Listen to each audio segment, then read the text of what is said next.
2 years? I don't remember. Not the last I round. don't either.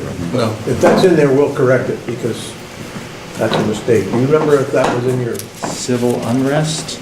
That doesn't sound familiar. I thought I came I looked across at it a lot last of night, stuff. but I might have been half asleep. I think we would have had more of a public turnout I would at think- some meeting on that topic. We That we would. would remember. I would remember that, I agree with you. Cameras would be pointed at it. Well, Certainly a right late- now, we would have a big Right now, turnout. we would have a big turnout. 2 or 3 years ago, I'm not so sure we It would. wouldn't be as big a crowd, but it's Eugene, so there'd be some people that would show up about it, I think. Since Occupy, at least, there would be people that would mobilize. My point. Okay, well, it's a minute or two after 9, so let's get started on this beautiful Saturday. It promises to be nice and warm, and everybody wants to go do yard work and all kinds of outdoor things, so hopefully we can get this thing moving right along. And the first item in our agenda is a welcome, and Jeremy has got something planned for us. Is that in the agenda at this point? Is that what? That's the point where it Where we're fits. gonna start? Okay, all right, well, I'm gonna turn the meeting over to Jeremy to get us started on that then. All right, well, Tamara, who will probably be joining us here shortly, had requested an icebreaker for this morning. She said you guys had done that in years past, it was fun, and she wanted something, and to do it in about 10 to 15 minutes. I had fun looking through all the different icebreakers. You guys almost did some scary things. I think we found something that's gonna be fun. There's nothing too physically crazy. I mean, there's one where people had loops and they were moving it over their heads and along their arms. And anyway, I'm sparing you that stuff in front of the public camera. But behind you, we have the team building exercise. And so we're calling this truth and false. The description is to share a story that is true about yourself and to create a believable story that is false. And so each of you gets an opportunity to do this, so take a few minutes to brainstorm, and then after you've shared it, the group gets about 30 seconds to think which one is true, which one is false, and then you get to reveal your answer. So it's all fun. Please don't share anything that's going to make you uncomfortable or anything like that. This is just supposed to give people an opportunity to get to know each other a little bit, because I know we have a new member, and anyway, just fun. Okay? We've done that called two truths and a lie. I'm not a virgin, yeah. Great. I changed the name for this, You want us to be lying? I changed the name because I didn't know if some of the police commissioners wouldn't like the name of it. Pejorative adjective, being called a liar.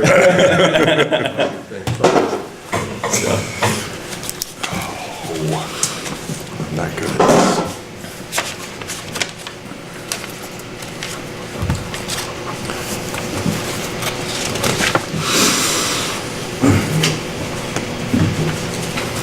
Good morning, James. Good morning. Just in time. Okay, so, So we're engaged in what's called is the icebreaker. okay, So what now everybody's doing is they're brainstorming a story about themselves that is true, and then another one that is believable but is false. And you're going to move around the table, and people get to they have 30 minutes to discuss. Seconds. And- What's that? 30 seconds. Sorry, 30 seconds. Yeah, thank you. Thank you. That'd be a very long meeting. Very long meeting. 30 seconds to discuss, and then you get to give, it's all supposed to be done in fun, so nothing stressful or anything you don't want to share. So. okay.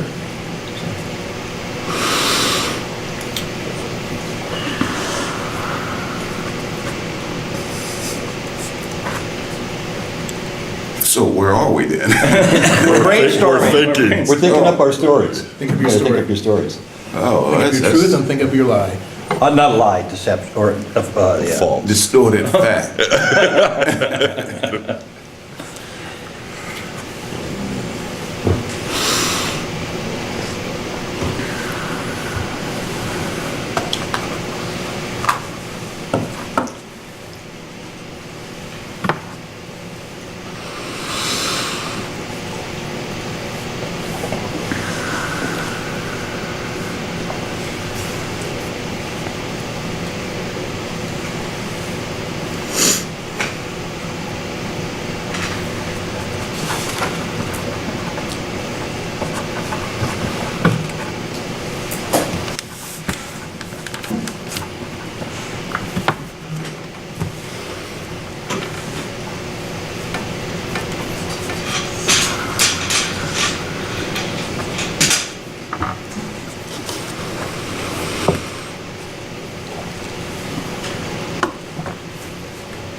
Did you get the email from Deb? When we go, Huh? when we start?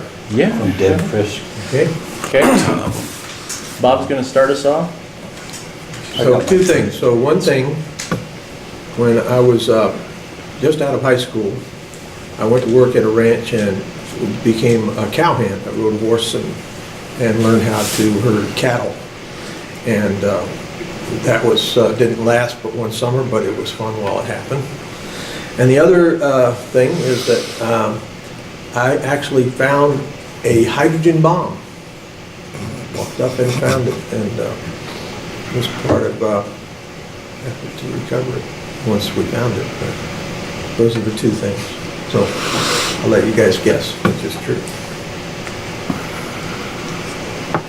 And do we answers right now? You have 30 seconds to talk among yourselves if you want, or yeah, you can. Is that one of the things, like the hydrogen bomb is so unbelievable that it's Right, probably you have to true? go with that. Yeah, it's true. My You fault. were never on a ranch. I'll go with the hydrogen.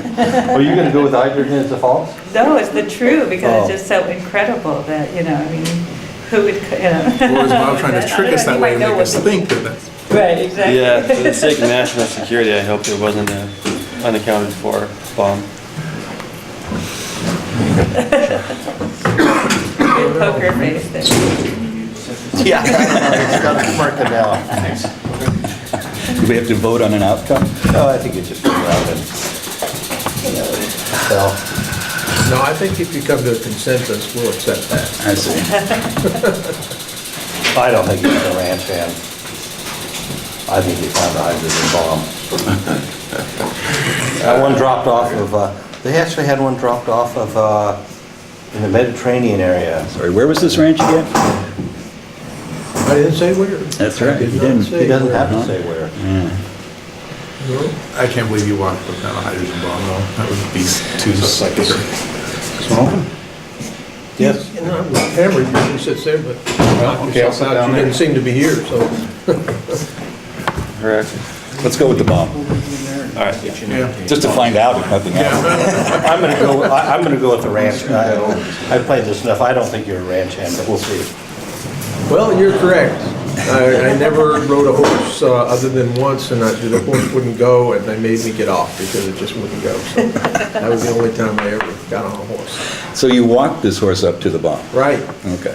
No, I was in the Navy, and I was on the Albany, and you're absolutely right, George. It was a plane crash in 1968, and Off the Mediterranean, wasn't it? in Palmera, Spain. Plane crashed on the land, one bomb landed on the ground and destroyed it, and just scattered atomic debris everywhere.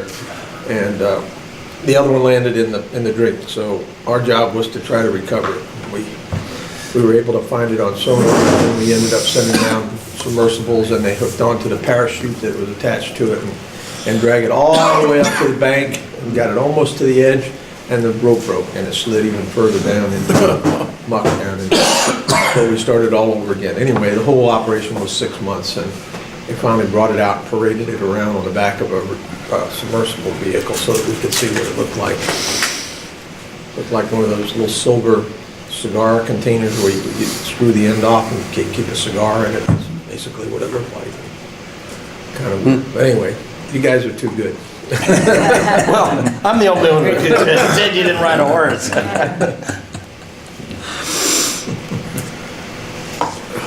Okay. Oh, all right. Back when I was a Boy Scout, I was working on my Eagle Scout certification. And the project was to put a bench in a park. I didn't end up getting the Eagle Scout certification because the bench ended up falling over. The what? The bench that I was building, Oh, yeah. oh. The other one, I was riding my motorcycle late at night. One night when I was 15 years old, not licensed to even drive, let alone ride a dirt bike down the road. And a police officer ended up chasing me. I tried to outrun him and hid from him until dogs got pulled. Dogs got called to look for me.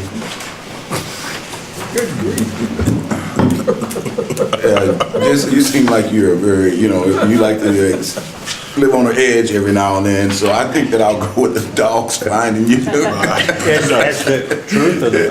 That's the truth, yeah. If you didn't get it because the bench fell over, you have enough tenacity to put up another bench. Yeah, I think So that's false. I agree with that. He'd overcome that bench making thing, but I think he lives on the edge a little bit. Yeah, I so, see you know. Jesse racing around on a motorcycle, even now. Yeah. And sell it. Somehow I can see the motorcycle merit badge more than I can see the bench merit badge. Was that a merit badge to elude police? Yeah. Yeah, so that was it. Okay, so I'm gonna go with the chase. Yeah, I'm gonna go with that because I think as an Eagle Scout, you have to do so many merit badges and it's so hard to do that I think somebody would have made extra effort to make sure the bench didn't fall over. So I'm gonna go with the motorcycle. Plus, there's a direct line from that incident to your present profession, so Oh, so that's what it's started a it. formative experience. Yeah, so I was never a Boy Scout, but me and a friend did sneak out one snowy night and ended up running from the police.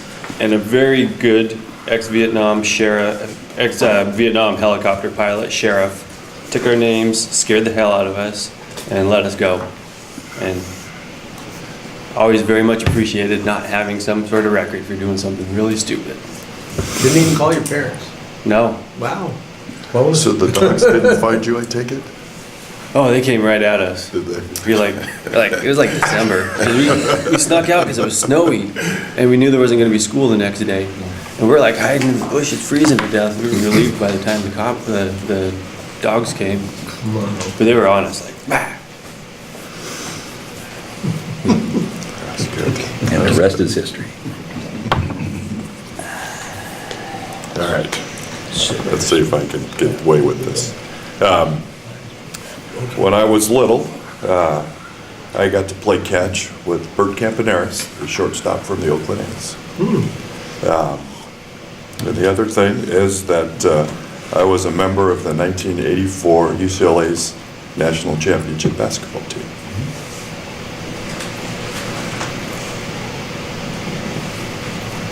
You got height. I go with basketball. That's the false one in my book. I don't think he's coordinated enough to play. That's nice, George. That's nice. This is a team-building exercise. No, it's rooting out the things, yeah. Who do you trust? Who do you trust? I like the playing catch part. Yeah, I like the playing catch part.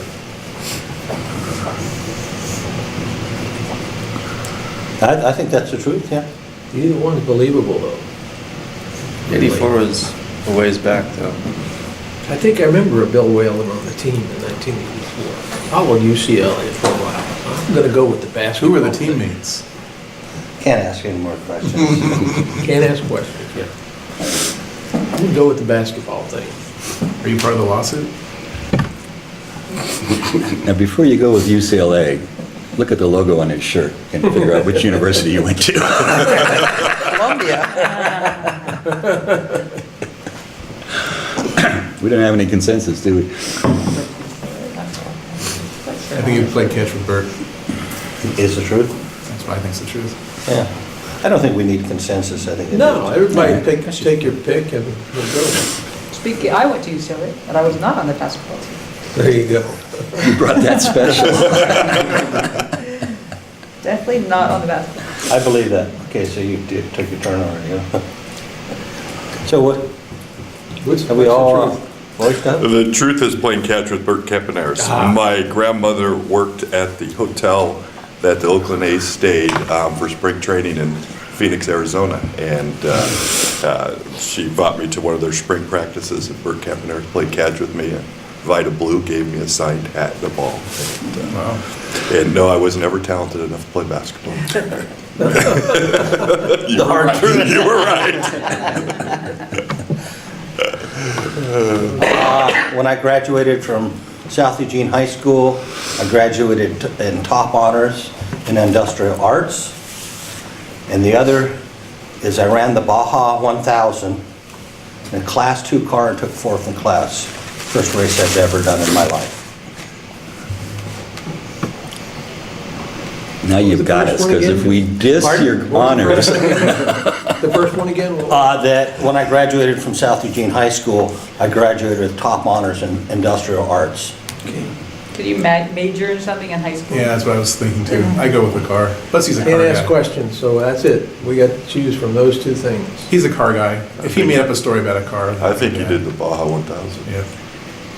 I do too, because I don't actually think an industrial arts class gets honors. No, you get top, I graduated top honors in that, Oh, okay. in that field. I didn't say, Oh, okay. I didn't say I got an award, it just said I was okay. top, was the top of the class Oh, in okay. industrial arts, if I missaid that. Okay, And if those who don't know it, wow, you all know what industrial arts are, so still going with the car. I'm going with the race. Yeah.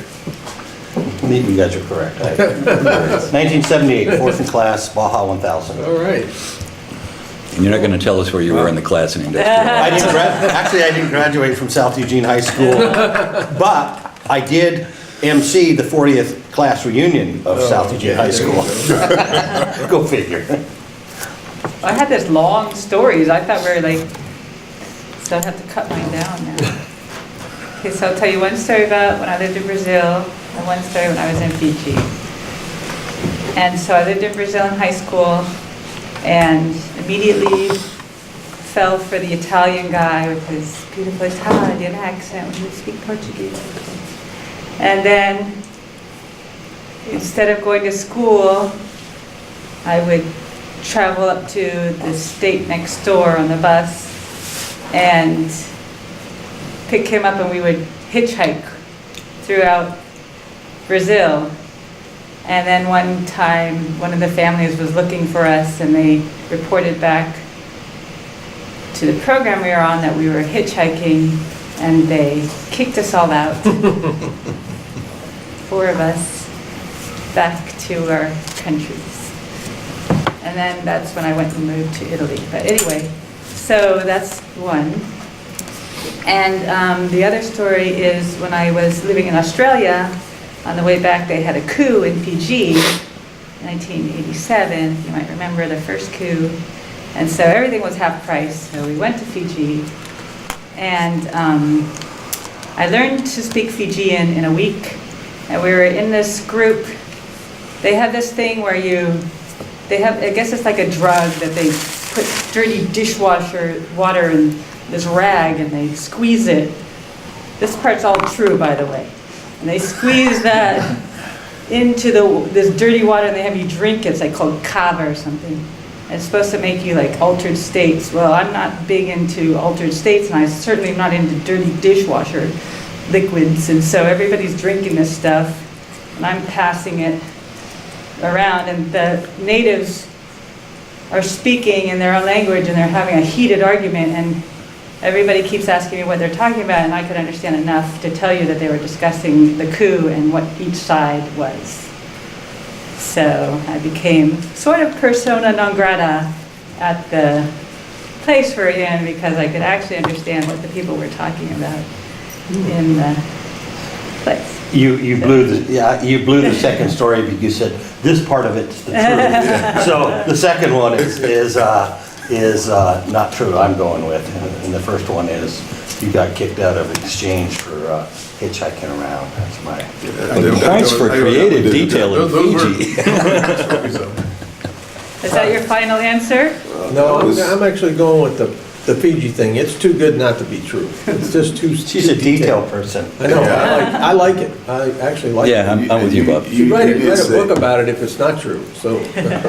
You say by reason of deductibility and stuff, when she outlined this part is true, so, yeah, I agree. I think the Fiji story is, So you think it was This is false. masterful misdirection? well, no, it was a false part because, she highlighted this part is true, but not all the rest of it, so.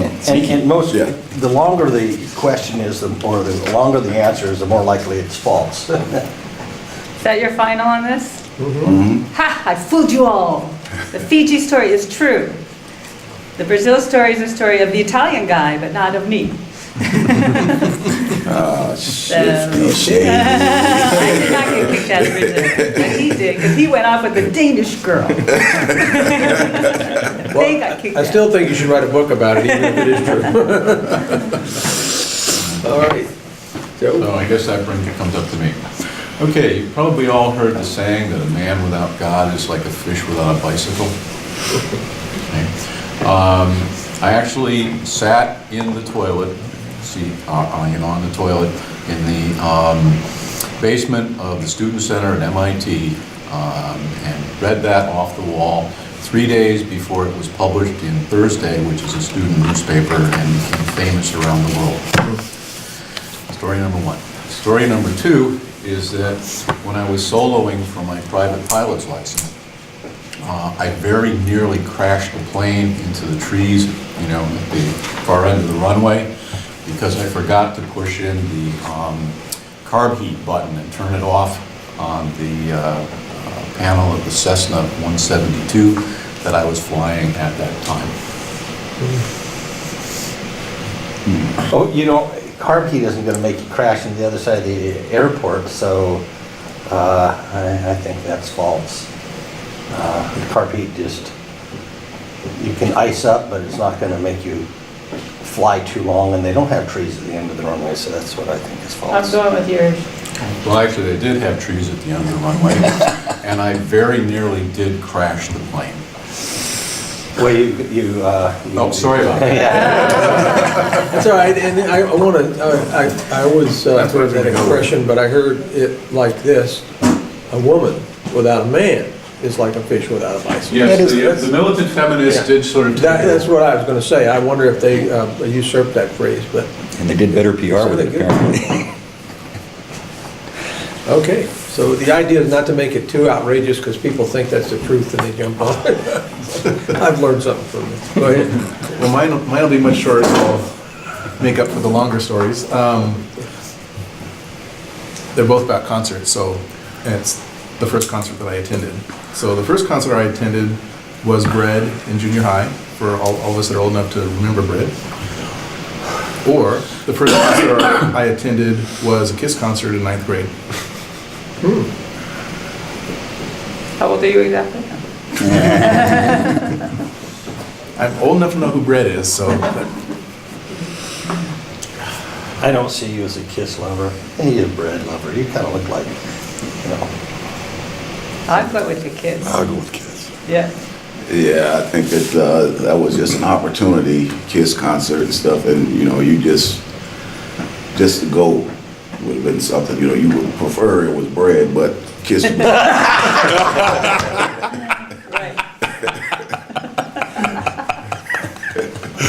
Well, the truth is, the first concert I attended was Bread in junior high. But the second concert I attended was KISS in 9th grade. And since then, Bread has been left behind, and I am a headbanger all the way. And even people at work think I look like Gene Simmons. so which is the truth? The truth is, the first concert I went to was Bread in junior high. We look a little like it. But my music taste is not Ready? that way at all anymore. It is all KISS. KISS changed my music taste completely after that concert. It was amazing. Life changing. That was like their first tour, and it was in Medford Armory, and they came back there many, many years even afterwards. But you saw them right up close. All same thing they have now: flames, fireworks, blood, everything. Okay, well, mine is short. Two things. I was part of a unit that captured Noriega, and the other one is that I hit the lottery.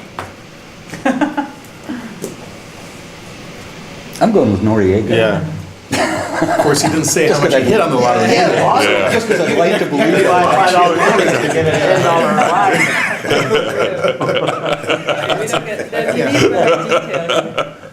But I don't see you as a gambler at all. I think you're I wouldn't be surprised if you've never bought a lotto ticket in your life. I haven't. I'm going with the lottery. You think that's the I think so. I think that's the truth. Anybody else? I'll go with Noriega. Is it part of true? that unit. Yeah. I'm gonna go with Noriega because it was a military police attachment involved in there, so. But that's so, that one, It is what we're obvious gonna for think, him, I'm going yeah. to the lottery because of that. Okay, well, the part about Noriega is that it's true I was part of the unit as the military as a whole, but I was stationed at a different location. I did hit the lottery. I won $600. So. So it was a little more than $2, right? Yeah, it was a little bit more than two. So you were supervising from a distance, reading Noriega. Yeah, I was part of the backup to the backup. So you were the ones who put KISS blaring at high volume outside the console or outside the building, right? Exactly. And then I went over later on in order to close out Panama. So. Okay. Edward, that is you. It is me. When I was about, I don't know, 28 or so, I was introduced to the culture of the Zulu people. And I got really fascinated by that and learned as much as I could. And I still keep up on that. And I found a really unlikely fellow student in the San Francisco Police Department. And to this day, the only Zulu speaker I know in the San Francisco Police Department is former Chief Alex Fagan, who's a big red-faced Irishman who's been to Zululand many times. We still tell jokes. My other story is at 19, I was the city manager of the second largest city in Washington State.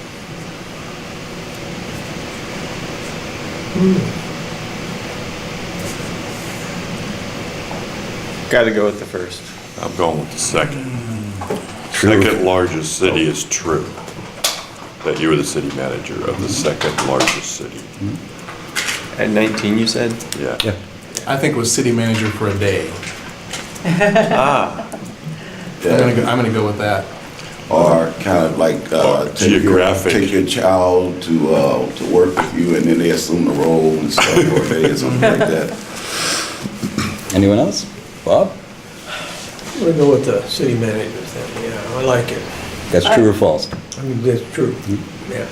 I don't know, I mean, the Zulu one's pretty good. That's partially true. He changed some small fact that didn't make it true. I'm going with it. Anyone else? Well, the second largest city in Washington State is like Spokane, Oh, I didn't know that. so. Both are true.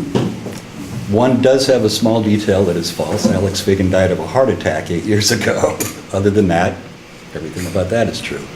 And at 19, I was hired to go to prepare the site for a rock festival. The only legal rock festival held on the West Coast. It was for 10 days, the second largest city in Washington State, and my job was infrastructure and liaison with the county and state and the Air National Guard for medevacs. Had a police force of about 140 people, mostly Vietnam vets. So, Was KISS there? KISS was not there, as a matter of fact. Darn. A lot of famous acts who I gathered were never paid. But they did play with the expectation of being paid. Wow. Yeah. Well, it turned out later the event had been organized by a police informant. The whole thing was partly his scam to get rich, which didn't work, and an opportunity for law enforcement agencies to swarm the place undercover and try to take out drug dealers, which they'd attracted from all over the Pacific Northwest. And they didn't expect over 100,000 people to show up. Oh, that's hilarious. Yeah. So you can look that one up on the internet. The Satsop River Fair and Tin Cup Races, 1971, I think. 70. Well, I've just heard from Tamara, and she is on her way. She is, Missing all this fun. yeah, no, she had driven from Washington State and just arriving, left early this morning, I think, from Seattle area, so she was just running a little bit late, but, well, we've all learned something about each other, so the true part, anyway. So that was a good icebreaker, Jeremy, thank you very much. You haven't done yours. Yeah. Would you like to join? Go right ahead. You need to. Yeah, I need to? Go ahead, I need some more coffee. Okay, all right, okay.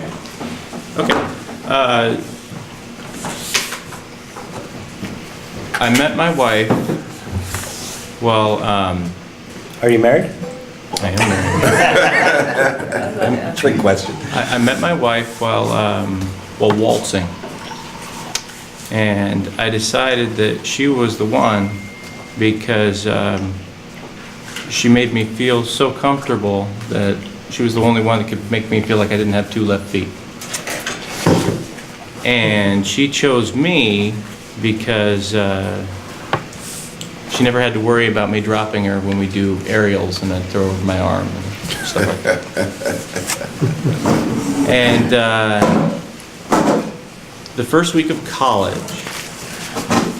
this is my second, first week of college, it was considered a team building exercise. And we went for a hike up the top of Spencer's Butte. I didn't think much of it. I don't know if you guys have seen the signs when you head up there, but there are warnings of rattlesnakes at the top. At one point, I fell, and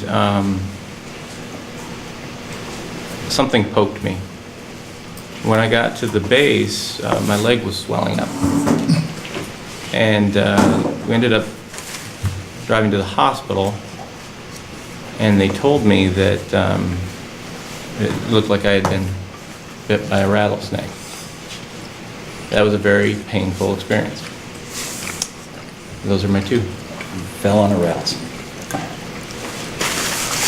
I'm almost inclined to believe that. I don't think you were bit by the rattlesnake, and I saw your heartbeat get a little higher when you started talking about your wife. Yeah, Except that- the other part of the story, when he goes on about why she chose him. Yeah, out of a He pity says- dance and stuff. Yeah, Yeah. but the thing that kind of threw a little thing in there different is that when he's talking about aerial events and stuff, so if you have two left feet, you're certainly not going to be engaged in any kind of aerial type of He gets better. She's gonna be worried about him catching her. Exactly, exactly. We've seen enough of Dancing with Stars and stuff, you know. You But- said Spencer Butte, right? What's that? You said Spencer Butte? The taller one. Yeah, Spencer. Isn't that Spencer? Not thinking there's a rattlesnake sign, but I don't know. They do have the signs, I do know Really? that. They use it. Oh, I don't think you were bit, so it's gotta be the first one. Any other guesses, one way or the other? Yeah, he could have got better with practicing with dancing and stuff, you know, his wife could have worked with him. It's because the story is too open and stuff. And he was very passionate about that starting off. So I'm gonna go with the rattlesnake. It's false or true? I'm going the That's other true. way, I'm sticking to I think part of his the dance second story part of is that. true, Yeah, but the I'm not first sure all part of might it be- is. That's what I think, Yeah. the second part's not true. So I'll go with the snake. Right, I'm with that. The snake didn't happen to me, it happened to somebody else on the mountain. The dance story. It's your idea. Somebody else's story. Right, that's right. Here's a hint if you play poker. Okay. If you're going to tell something that isn't precisely true, don't unconsciously close your computer halfway down. It's a tell, as they say in poker. Oh, okay. He has a tell, we'll have to watch. Uh-oh. All right, so now we can move on to, here's Tamara, perfect timing. Got to go around. We're not gonna let her in though. Oh, no, she's gonna be like that. Y'all walked in. The one flock. Welcome, It took 6 hours, sorry. welcome back to Oregon. Wow, you must be tired. Well, we're just about to start the program, so it's okay, you go ahead. Yeah, we'll just get started. So the next part is to review the 2014-15 work plan.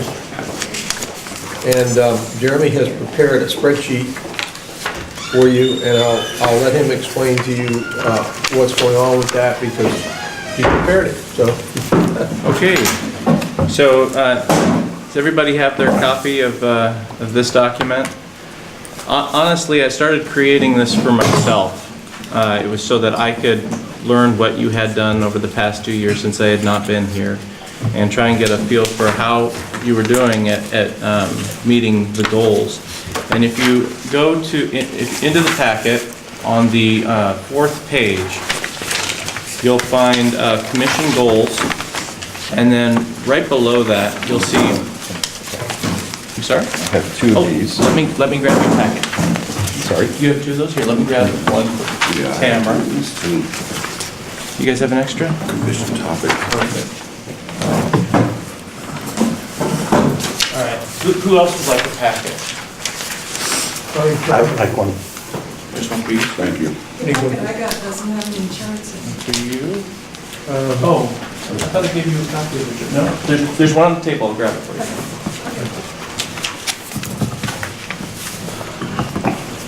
All right. So there's. Thank you. Anybody else want a packet? There you go, Jessica. Okay, so again, I was filling this out for me, so it is possible that I may have missed something over the course of the 2 years, and for that, if there's something, please make note of it. But essentially how this works is if you go to past the commission goals to your fiscal year 2014-15 work plan identified community topics, there are 13 of those that were identified as topics that the commission wanted to work on over the past 2 years. Over here, you'll find on your spreadsheet a corresponding 13 columns. And I've placed an X in each column where that topic was worked on.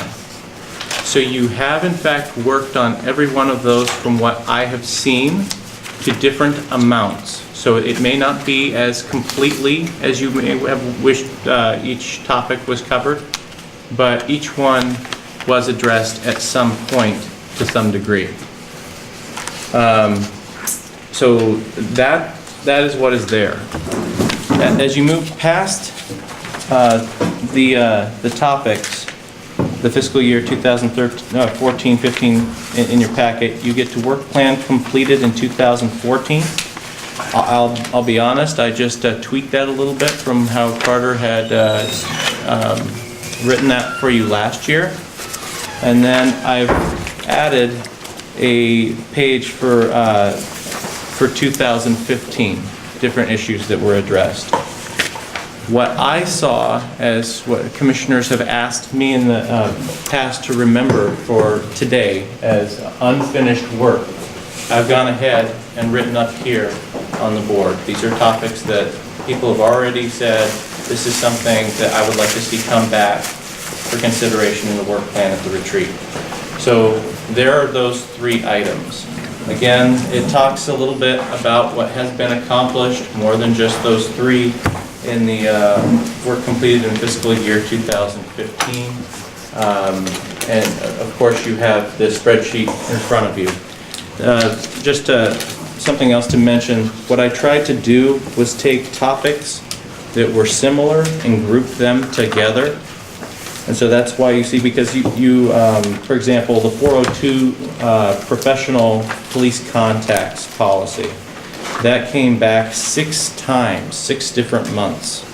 So I've grouped those all together, and I've just in one spot categorized that it fell in both 2 and 3, and 2 is serving immigrant populations, and 3 is services and public safety issues related to homelessness. So that's kind of how this works.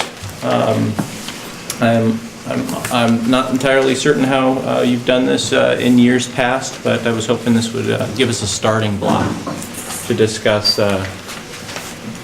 other unfinished work and identify those. This is what I saw from doing a review and having not been here. So I will grab a pen, and you guys can tell me what I've missed.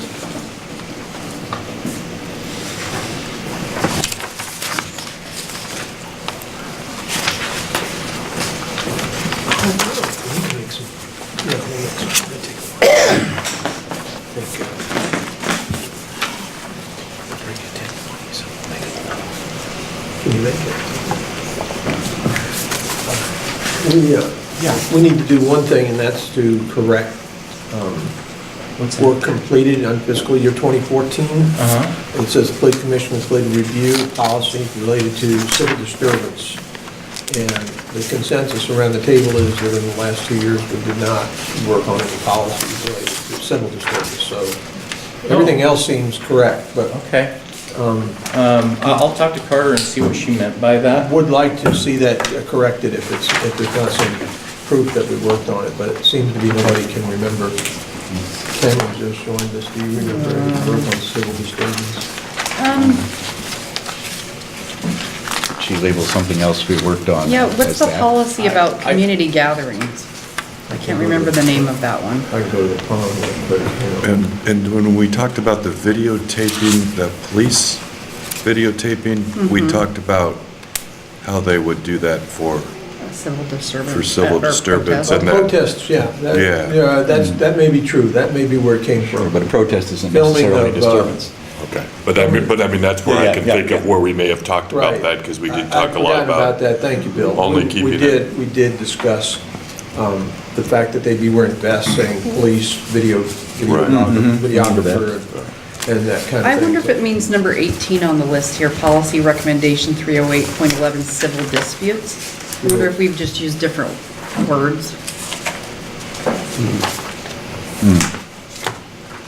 Which is not a civil disturbance, but What is 30811? Try to look it up right civil now. dispute. Handcuffing, Couldn't that be controls, something and like, impact. That's the family domestic? only Yeah, that's how I section in speak. the section. Oh, We did inside talk here. about that policy No, down. several months ago. We did talk about Open it down. showing up at a family domestic dispute. Oh, I'm sorry. In relation to the badge camps, though, I thought.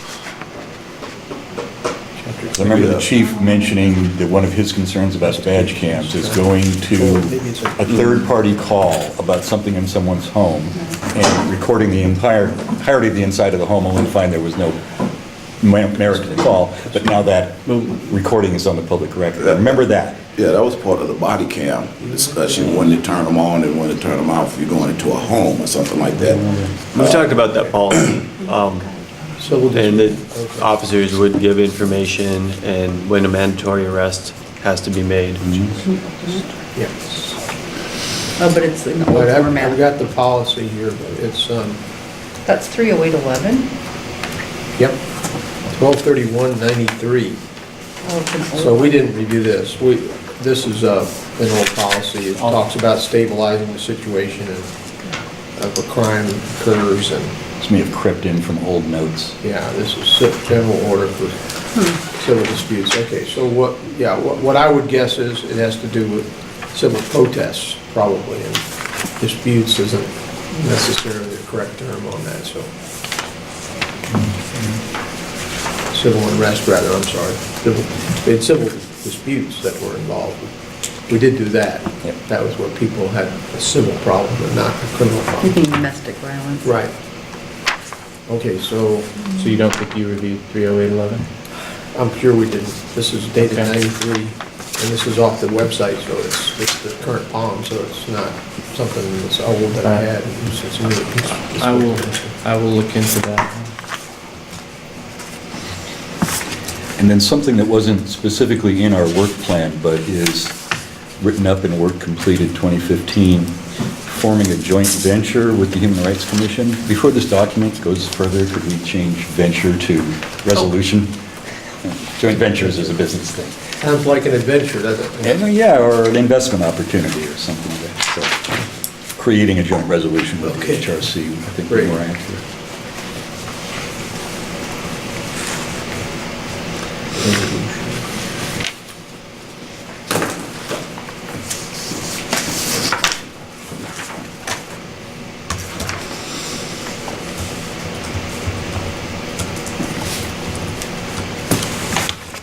Anybody have any questions of Jeremy, or any other questions about the work that we did in the last period? Everybody understands this, so it looks like we completed our work plan, although we did not actually, fully complete it. We still have issues that we're working on, which is, the fact that we addressed them is what's important, not that we didn't complete it yet, so we're working on that, and we'll get those done.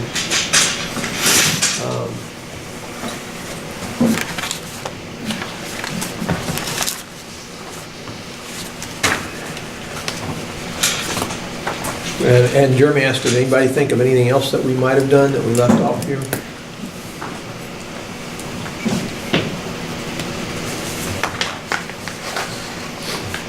Jeremy, and Yeah. I thought I read that we had in our work plan, the past biennial work plan, use of force. Okay. Was that in the work plan? Was in the work plan in the past. I believe that use of force was, yes. And I think that's right here. It's number 6 for the fiscal year 2014-15 work plan identified. I don't see anything on this list On the sheet, that yeah. shows use of force policies being reviewed,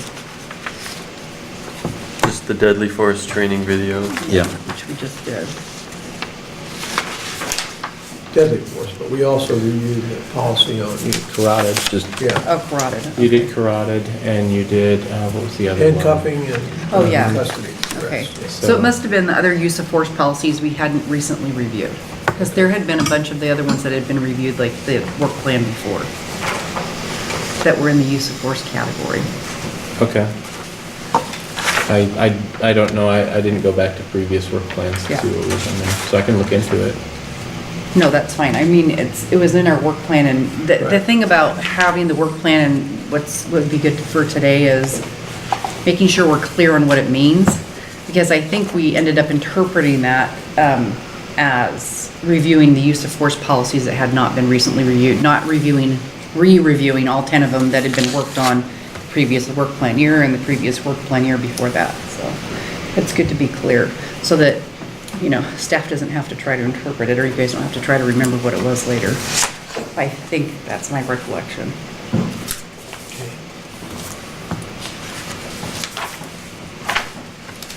Anybody else have anything? All right. Good, so we'll move on to the next phase of our program here, and that will be review council adopted goals and mission, and commission adopted goals and bylaw. So Jeremy has included that in the packet, the last couple of mailings, and I hope everybody's had a chance to look at it. Is anything pressing in any of these? Well, let's take them one at a time first, I guess. Review council adopted goals and mission. Anything in the mission statement that somebody thinks needs revision, or in our goals that,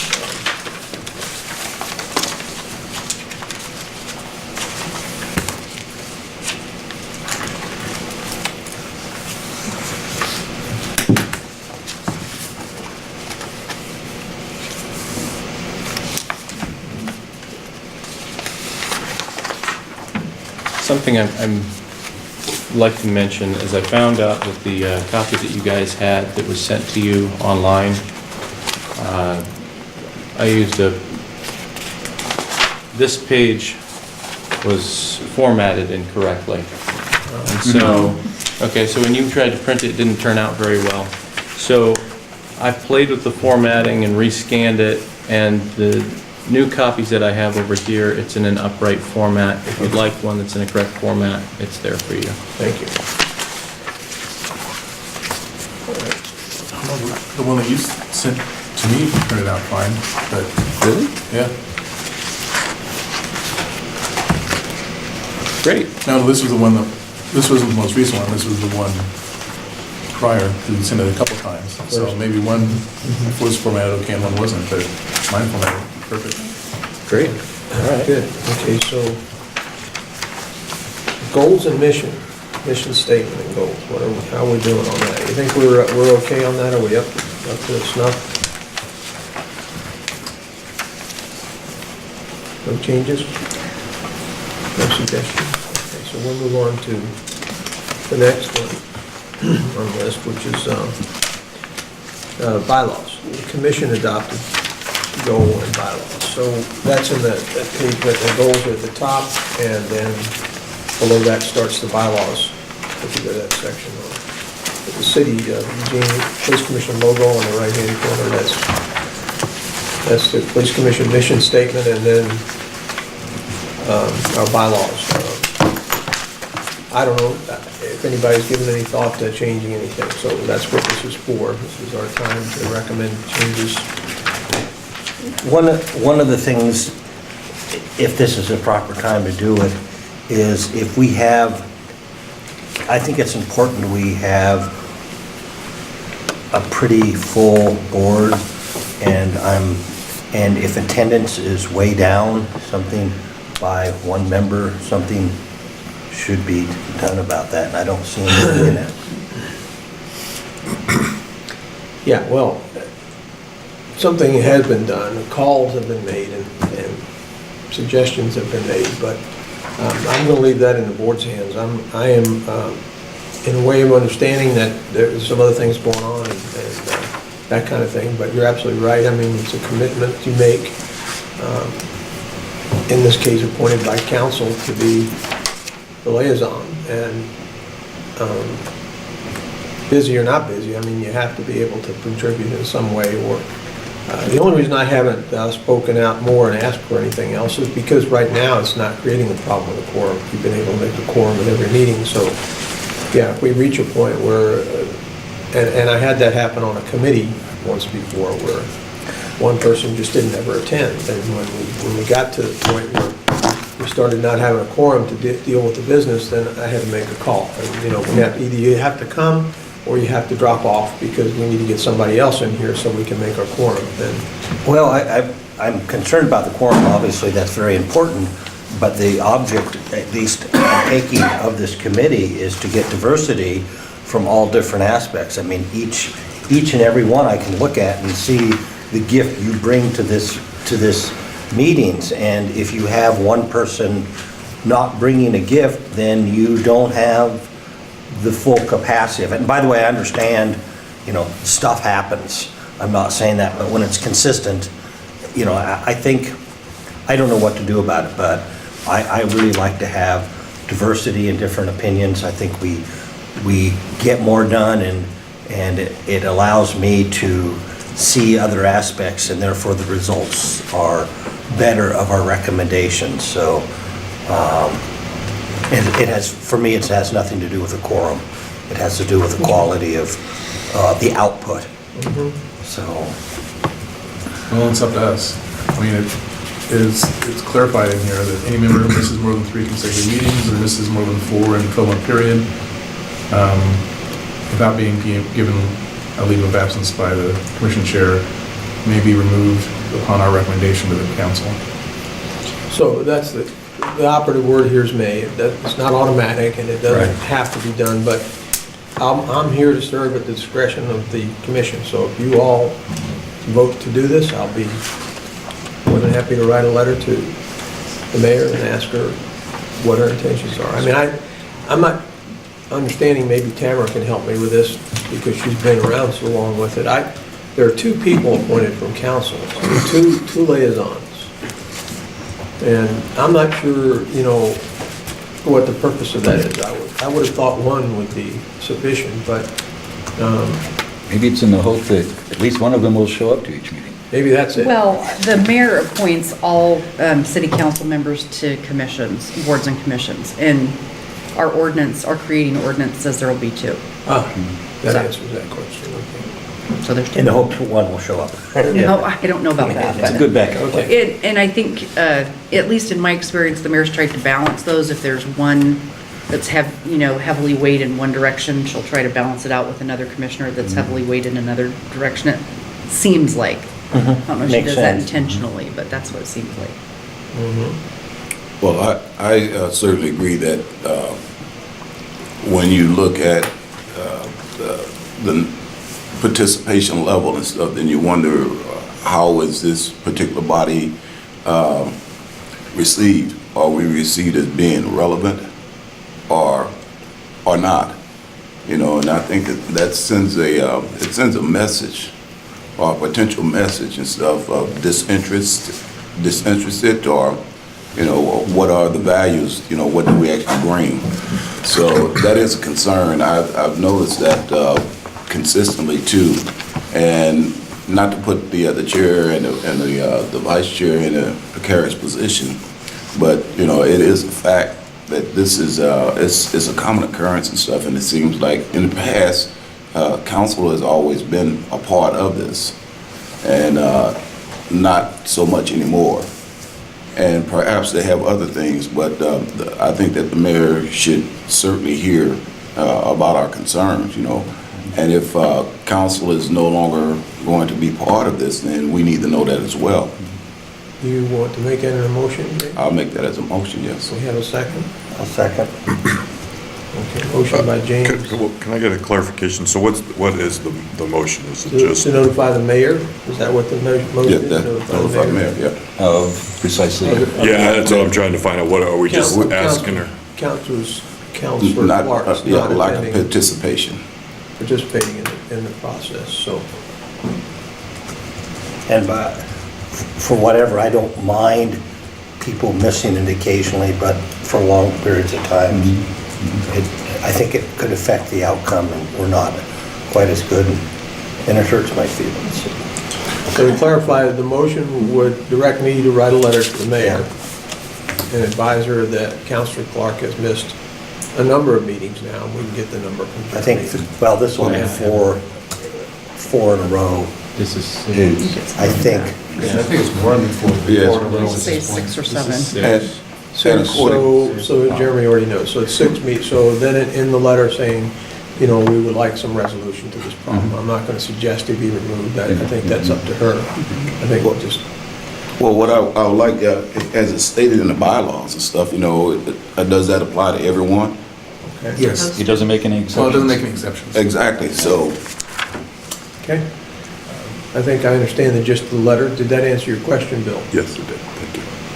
I'm sorry, who seconded the motion? I did. Jordan. Thank you. Just a bit of information. The Human Rights Commission has this exact same problem with our council liaison. We see him about 1 out of 3 meetings, and often not for the whole meeting. And often, and this is worth considering, it's because there's other council business on the same night as the HRC, which I've asked the HRC to consider moving. I mean, why do we have our meetings on a night when our council liaison cannot reliably attend? And I don't think we're in that position. I don't think we are, but No, I'm just bringing it I up that it's mean, not just that's a this good commission point. that. I did make a call, I left a message on the voicemail Yeah. before last month's meeting and asked, and I didn't get a response, so I don't know. And I've, by the way, for what it's worth, I Facebooked him and said, you know, I'm at the police, where's Mike Clark? And he's responded a number of times that, you know, he's with his family, because his family's important. And I can't rebut that. I Then mean, family is then the important. mayor needs to appoint someone else. Yep. That's the way that'll work, hopefully. Okay, so I think I understand it. Is there any more discussion on the motion? No, pretty straightforward. All those in favor, say aye. Aye. All opposed, no. Unanimous.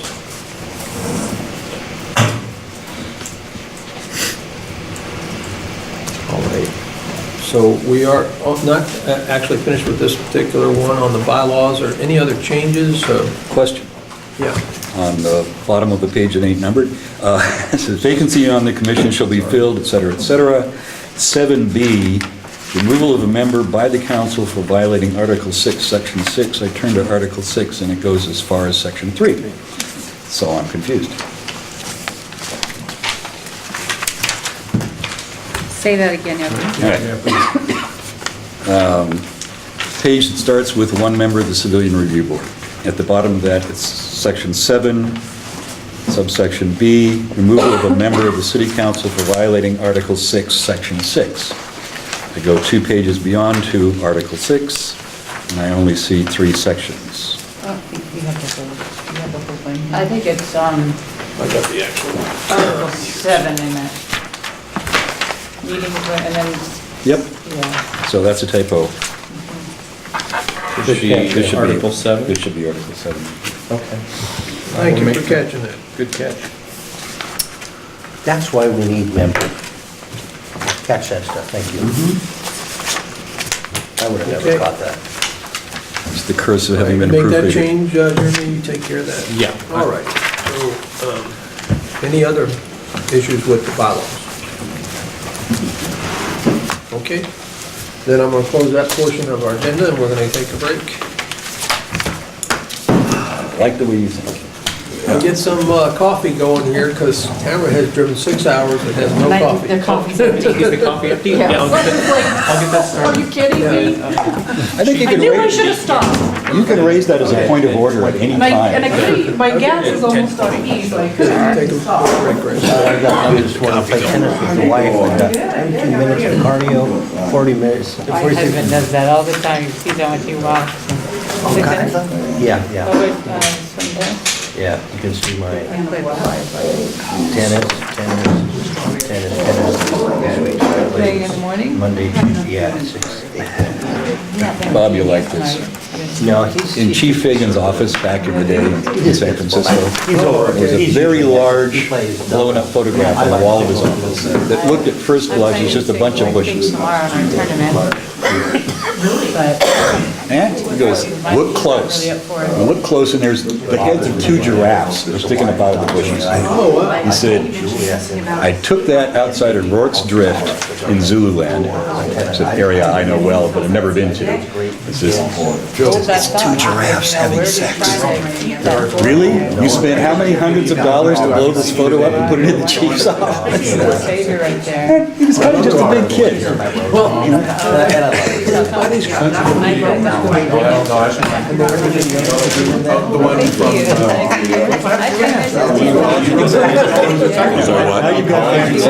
from, I was. And I graduated high school. his attorney. Yeah. I read that as I don't know if he's still So there. I thought it might match, and everybody was asking me to play basketball, and I, you know, never played. Never was good to play like that.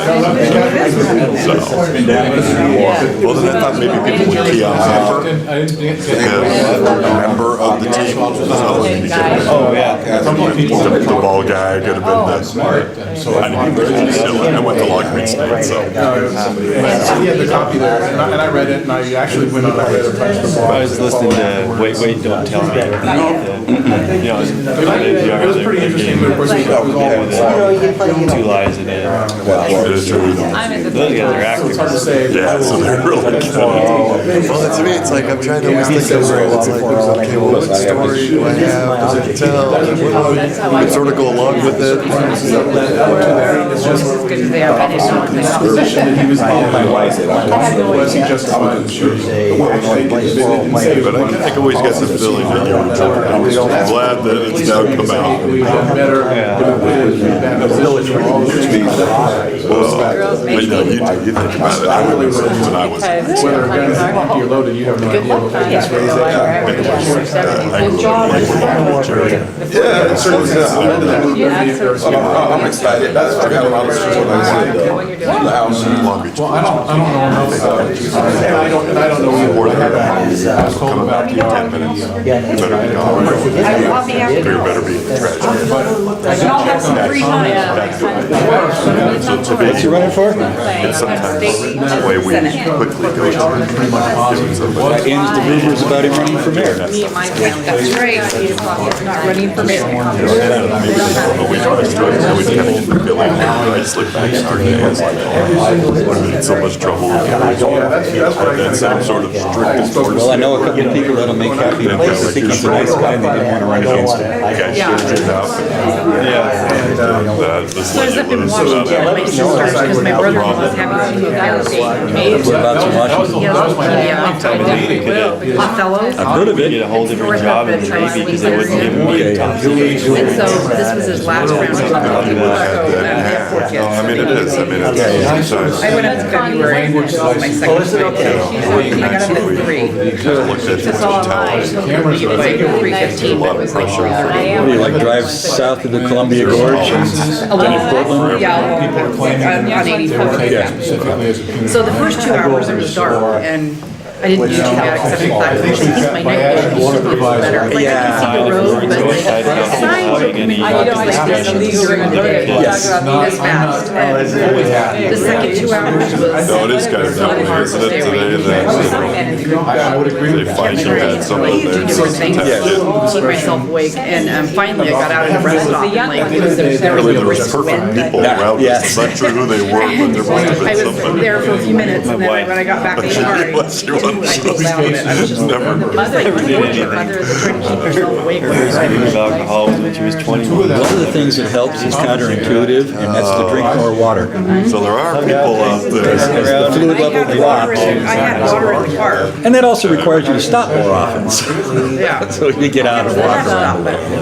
Lori's doing that, yeah. My back is so bad that any kind of long distance drive, we stop at every rest stop. Three cases Have to. not have been any Get out and complications. straiten out my back and decide whether I want to get back in the car or just stay there. I You make stopped the in, argument about what happened my afterwards. last stop was in Boardman, well, besides the rest stop, to get gas. The offense would never have existed You know, just this side of people not been So in that 395. case, Yeah, I've seen it on the map. Yeah. I was like, well, I'm gonna have to stop again, that's gonna hurt my time, but I had like just above Yeah, that makes me nervous traveling. The initial conflict. I was fortunate, I could have stopped at Harrisburg. Plus, a lot of people aren't aware they can completely ruin their engine running okay, so I out of was gas on misunderstanding. rough or windy road. I was gonna run out According to of the situation you're talking about, not the situation that led to it. If I like what it was on, I That's was. where I was, like, Yeah, that's the way my wife drives. Oh, the little gas pump light is Well, on. usually I don't do that, but Honey, I don't was bring the like, car home like I'll stop, that. that's gonna be an extra 10 Passenger minutes, in I'm a just car gonna that they see how it goes, sitting in and the if my light comes on, I'll. passenger seat, recording the conversation, and the officer telling her that she could not do that. And then when I got here, there was no coffee, I was thinking, That's one of the I could've got coffee. additional punishment. There's coffee a block away at the Little White Elm. I was like, Never kidding me? I went like this, It's just about that. okay. In fact, a conversation. We'll let you have the first cup, Deborah. Huh? We'll let you have the first cup of I've the only new had blood. water and one bottle of Pepsi, Diet Pepsi since I started. Well, part of this job is all. I don't know the whole story. And I have to eat myself away. The background to this, and I don't know. if- So I had a pack of Did you just hear the one side or? That was the stuff, that was the stuff in the packet that Carol passed out. Remember? I missed the road trips when I was younger. And in that particular one now, what happens is they're claiming. One of my closest friends and I used to commute between the Seattle area and the San Francisco area about 3 times a month. Is that in addition, in other words? Stopping for the giant cinnamon rolls Conversation in with the the Oak Creek officer Orchard. said you Oh, can't yeah. afford me. Oh, yeah, because people at the other end of the trip wanted those Change cinnamon the rolls. officer. Oh, yeah. So, you know, I had a carton of those. That's their claim. But if you ate those, you'd be so buzzed you're not enjoying the trip. I don't know if it's We would drive till we were almost out of gas, no stopping at all. I was young and healthy then. With one person sitting in the passenger seat continually making sandwiches like every 20 minutes. So that's where In lieu of coffee or other the stimulants. argument It's is very healthy. for the police right or A lot of wrong. beautiful sunrises.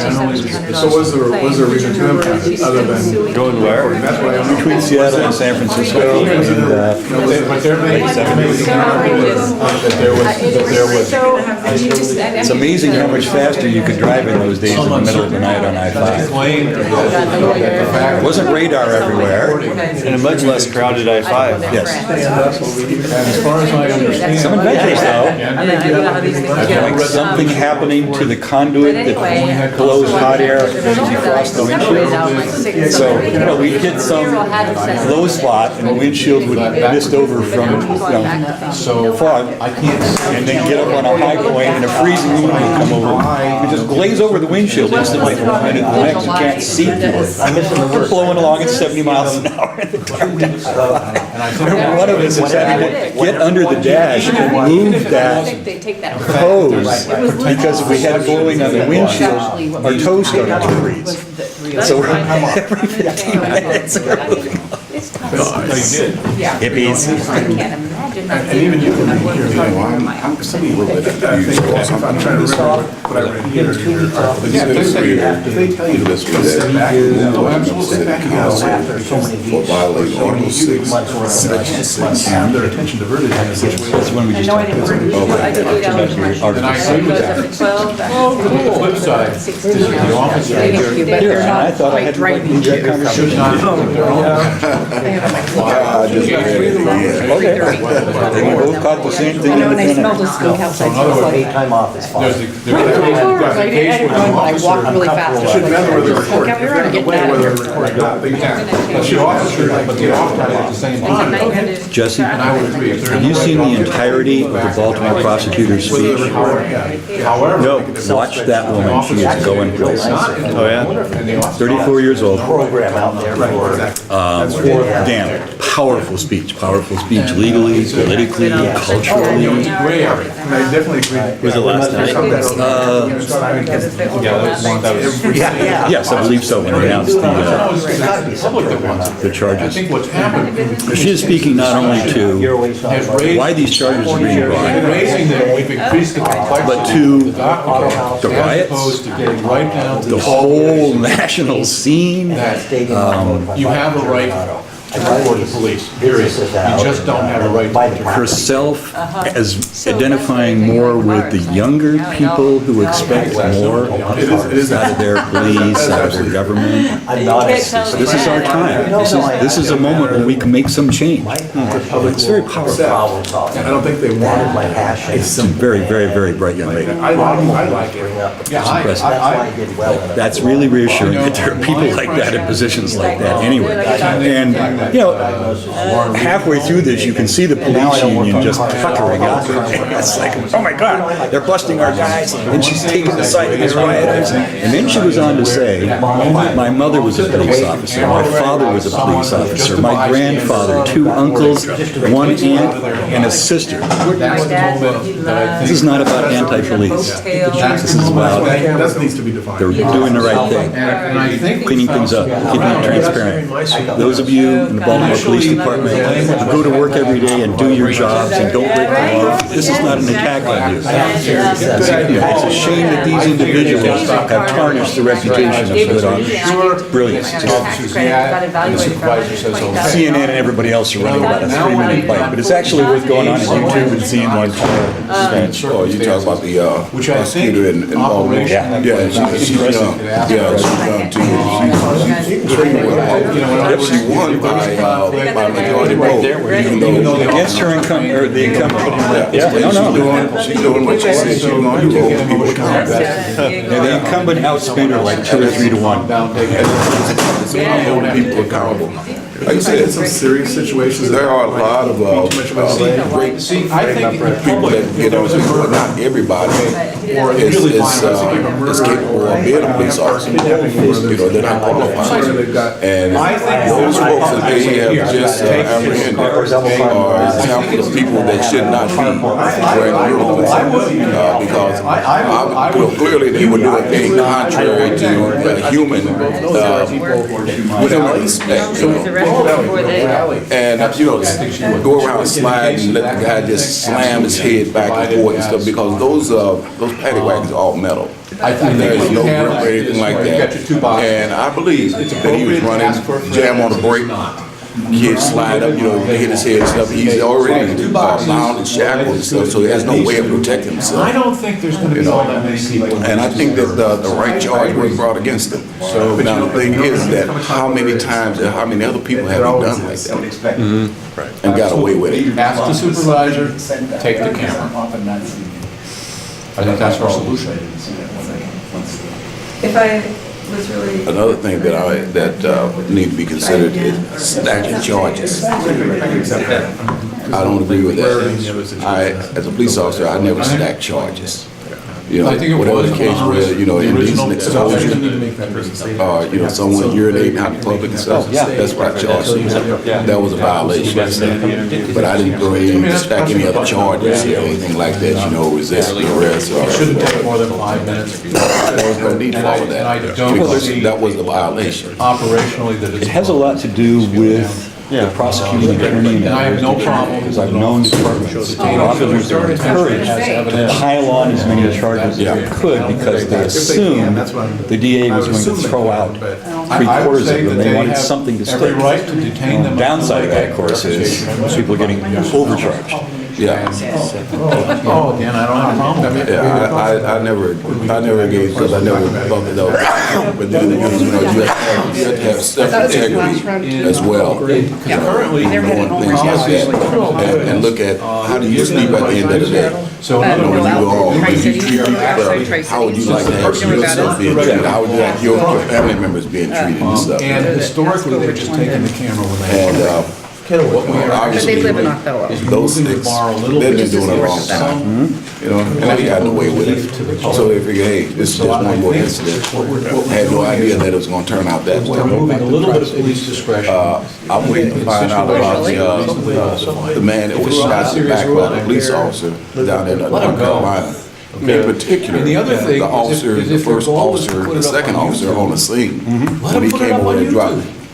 that officer that was there So- should be held as an accessory the problem after is the certain fact, levels solves itself. because he was there. But in the cases of He also serious filed a report, you know, you know, mugging, and then all the others that also went along, colluded with I just announced should be it. charged with accessory after those the fact. kinds of things. And I that's, would say that's the only way you're gonna break that officers behavior. Should be able to. It's some behavior and stuff that's been practiced for a long time. That's the only way you're gonna break it. Hold people accountable, put their feet to the fire. In the military, like I said, the military came up with one and said, The current if you know policies will affect. of wrongdoing, You know, and here's the thing you about see that. That might be wrongdoing, him. I was and thinking you about don't report it, I'm you're going to receive Very the same likely. punishment as a person that did it. Everybody's wondering, we're waiting for the chief, and he should be here any second. Just I pulled told you up. want to take a video and help. That's the way I can imagine 99% of the population. That's another job I would put on my do not want to do list, is being a chief. Cell phone?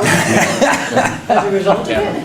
I wouldn't want to be a doctor, I wouldn't want to be a chief, I wouldn't want to be a policeman. Okay. I love my life. No, the sweet job is to be perpetually deputy chief, Yeah, I do. There's no way I'm gonna take that video. It's not because gonna happen. the bricks generally fly at the chief. You can just quietly work in the background and do your job. Last Sunday? Good morning. That's what we were discussing. Good morning, chief. Good morning. How are you today? Snappy new How uniform. you doing? Okay, everybody, we'll come back to order, and we'll continue the meeting. The next item on our agenda is the chief's presentation. Thank you, Chief, for coming down and talking to the commission today on matters that weigh heavy on us. Yeah, and I'm happy to talk about all that if you'd like. It would be helpful, informative.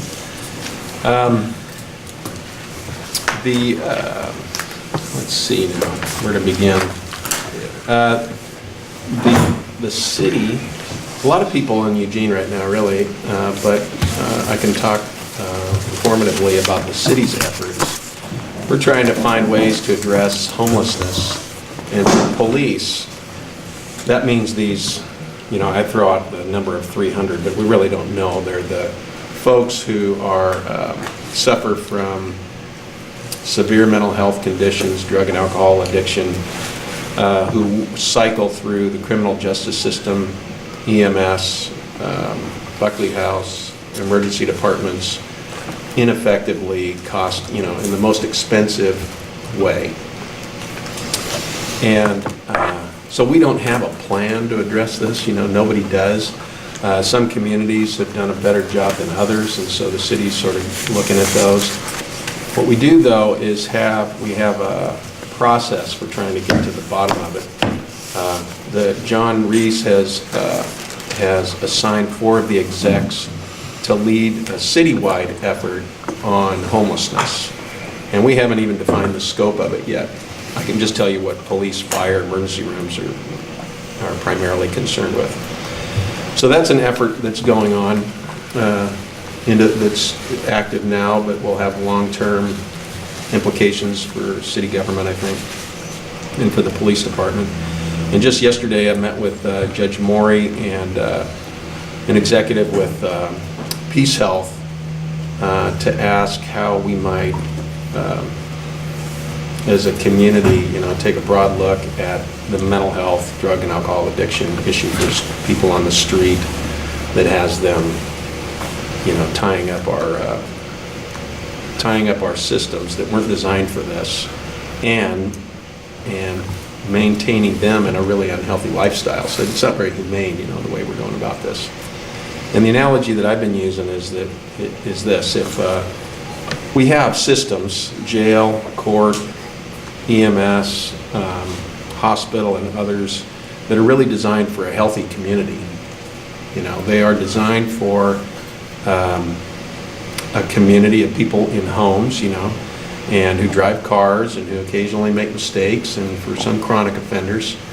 But that's what all these systems are intended for. And what's happened is that we've had this slow, and I think probably more dramatic in the last few years, growth of homelessness that has this population that is being cared for by these emergency services. And so the analogy I've been using is, imagine if Eugene had no homeless population.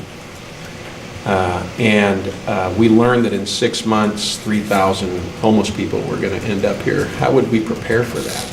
You know, we'd launch a team to identify all the needs of that homeless population that was going to arrive here, and we would set up services that are designed uniquely for their needs. You know, and I think that's the approach we have to take.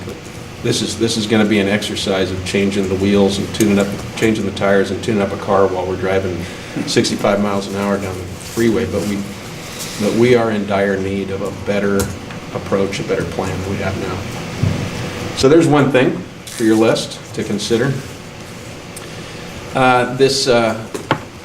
And then in law enforcement, probably for the last 6 years or so, there's been quite a bit of discussion about the concept of social legitimacy in law enforcement, probably something that all governments should be considering. But it's based in procedural justice, and the question police departments should be asking is, how can we deliver our services in a way that are viewed as legitimate and credible by the community? And it means that in every interaction, at every level of the organization, in every way that we interact, including like the police commission as an example, how we deal with demonstrations, how we deal with somebody on a car stop, how we roll out our strategies, how we try and change crime in a neighborhood. It's done in a procedurally just way that looks like the police coming to the neighborhood saying, this is the crime problem we want to deal with. What are your thoughts about the approach we intend to take? Adopt those concerns or advice in appropriate ways, deliver the services, see what happens, analyze. Car stop should be the same way. We stop someone and say, I stopped you for this reason. This is what's going to happen next. What's your response to that? Take that into consideration so that the driver knows we've heard and understand what their concerns are. It may not change what we end up doing, but if we genuinely get what they're, whatever it is they want us to be aware of, then the delivery of that enforcement is received differently than if we are officious. So this whole study of legitimacy has been on our minds in law enforcement for some time, and I've asked our professional standards section to get to learn more about it and how it can be delivered in training and policy and what else we need to adopt in our culture. And in the intervening years, a number of agencies have developed entire curriculum around it. Oakland Police Department and Chicago PD, I'm sure New York City, they're always ahead of the curve on things like this, and others. So it won't be hard to find the curriculum. And then the events in Ferguson and following have happened, and you know about President Obama's panel that he put together, gave him 90 days to prepare a report on 21st century policing. Legitimacy, I think, is the first of the 6 pillars in the report. So this report might be something that the police commission chooses to go through and ask, how can the principles in this report be applied to the work that you're doing? Every single policy, every conversation, everything. So that's the second thing.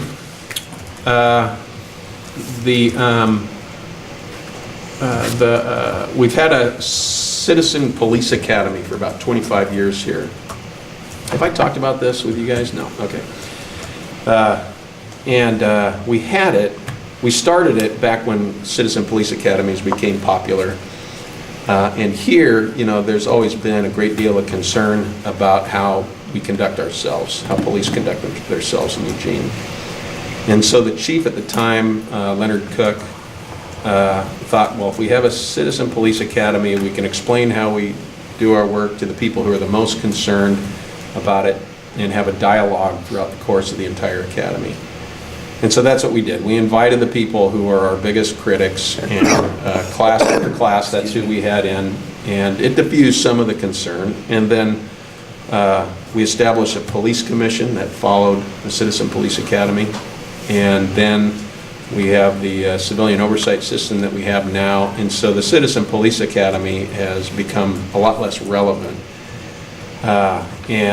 Mostly the people who attend are folks who are our biggest fans anyway, not entirely, but a lot of the folks who attend. So a couple of years ago, when we were looking at where we can cut back, I decided to cancel that, and I knew that it would give us a chance to pause and think about how we might deliver that differently. And then, of course, you know what the last couple of years have been like across the nation. And as I listen in some of the events that happen, like the police misconduct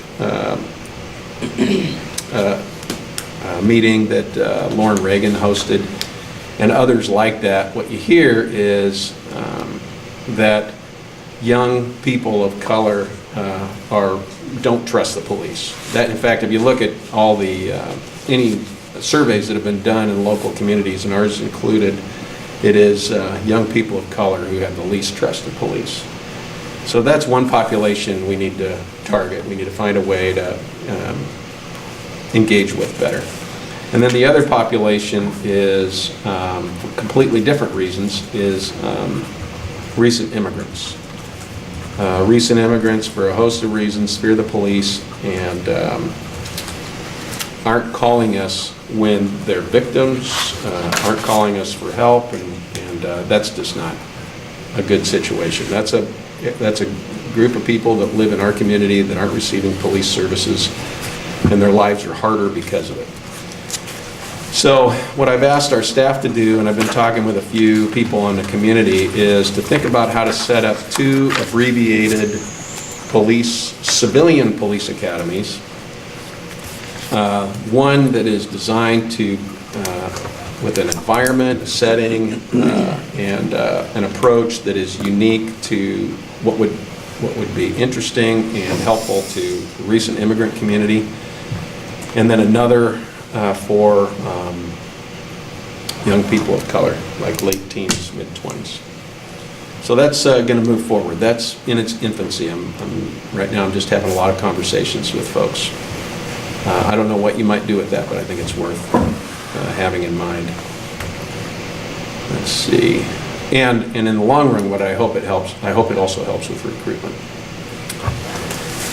And then, you know, the incident on DeVos with Brian Babb came at a time when we've been thinking a lot about how to better deal with people in mental health crisis. And I think our department on the street in the one-on-one encounters is probably superior to most agencies in Oregon because, you know, we talk a lot about treating people humanely, particularly the people who are in crisis.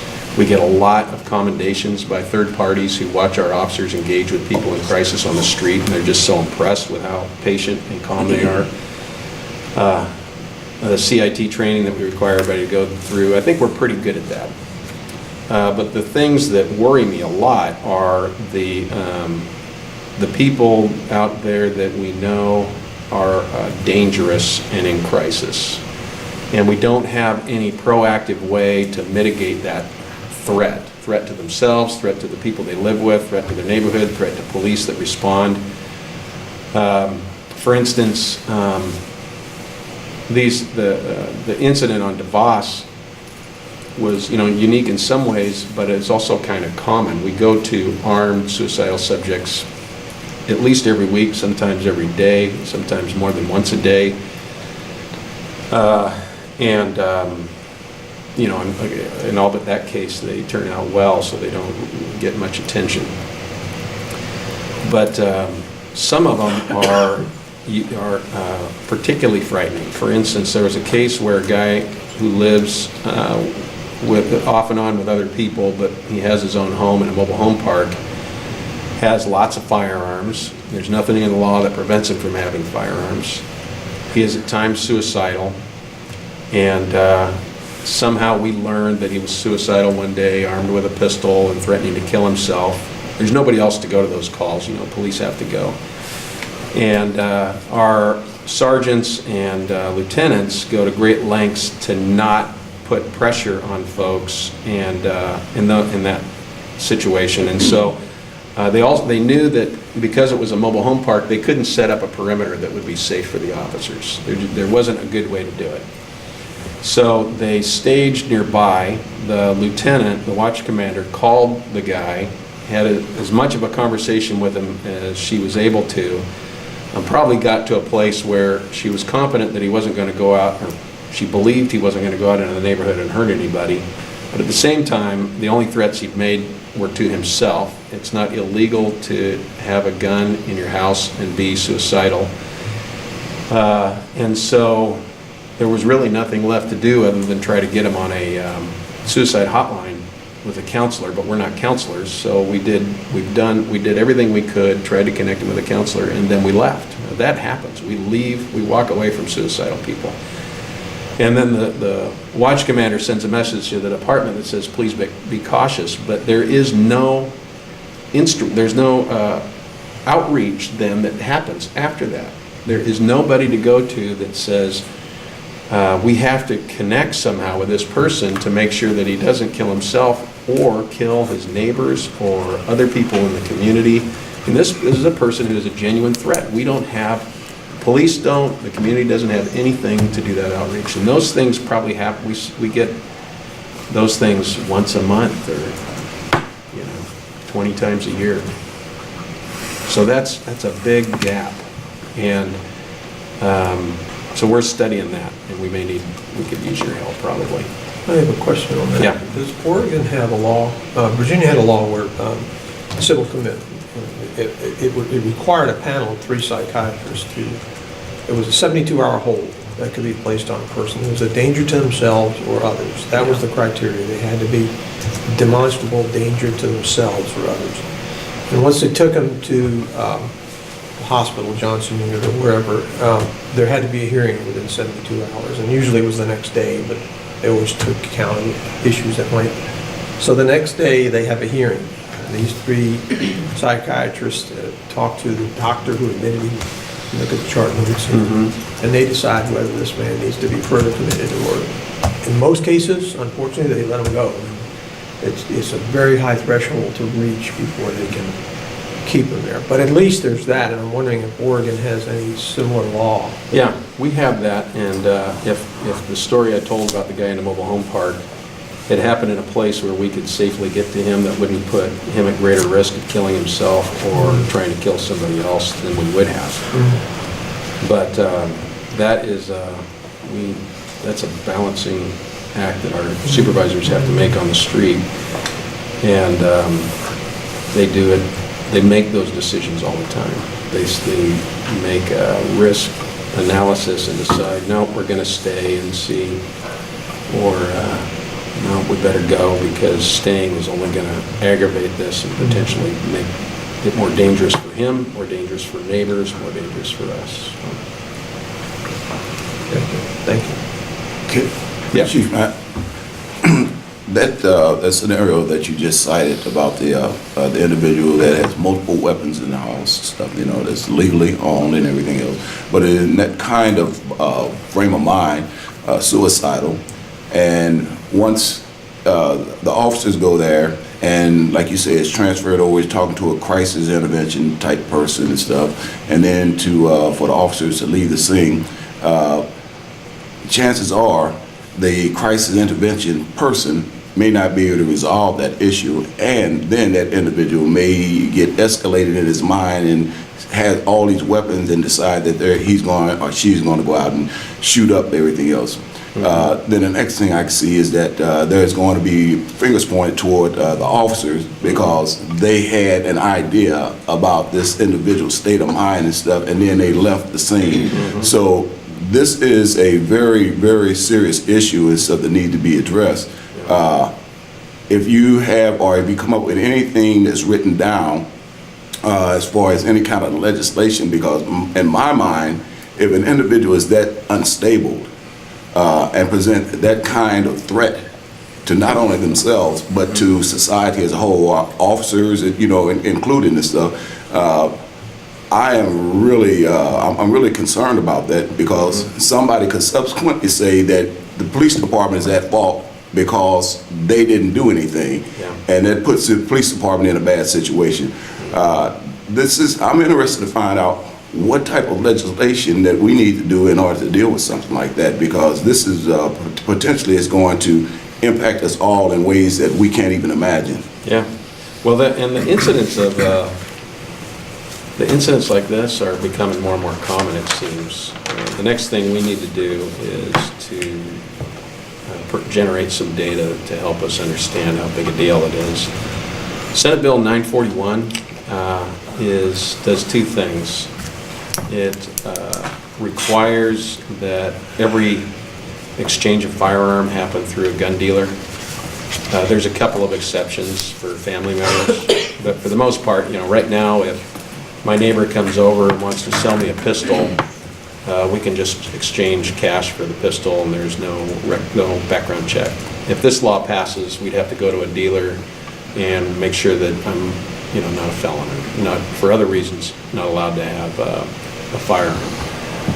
That's one thing it does. The other thing it does is it enables a judge to prohibit a person who is in outpatient mental health care that's in the judge's jurisdiction, I see on there, anyway, in the judge's authority to not have access to firearms. Right now, we go to a suicidal subject and we take them to the hospital for the review that you described. If they have guns in the house, we're not allowed to take them. We can't seize them. We're forbidden to do that unless they ask us to. We used to seize them all the time, and then the more we scrutinized the law, we realized we were violating their Fourth Amendment rights. So it's a tough deal, but there is a bill that's going through. It's been pretty controversial. I went out and testified in support of it a couple of weeks ago. Thank you. Yeah. Well, Jesse, you have a question? Maybe you have. Federal law on that is pretty strong. Somebody who's adjudicated mentally defective is not allowed to own or possess firearms. And a lot of what I do is help people get their gun rights back. The standard's really low. It seems like that person would definitely be adjudicated mentally defective. And courts are stepping down, like if you end up in the Johnson unit for a couple of days, that can end up losing you gun rights. Real questionable area right now. Anyway, as far as more legislation, the federal gun laws are strict on it. Adjudicated mental defective. Like I said, that used to be a stronger phrase than it is now. We'll look at that, see if it's something we could take advantage of. I have Tamara, and then I have Edward.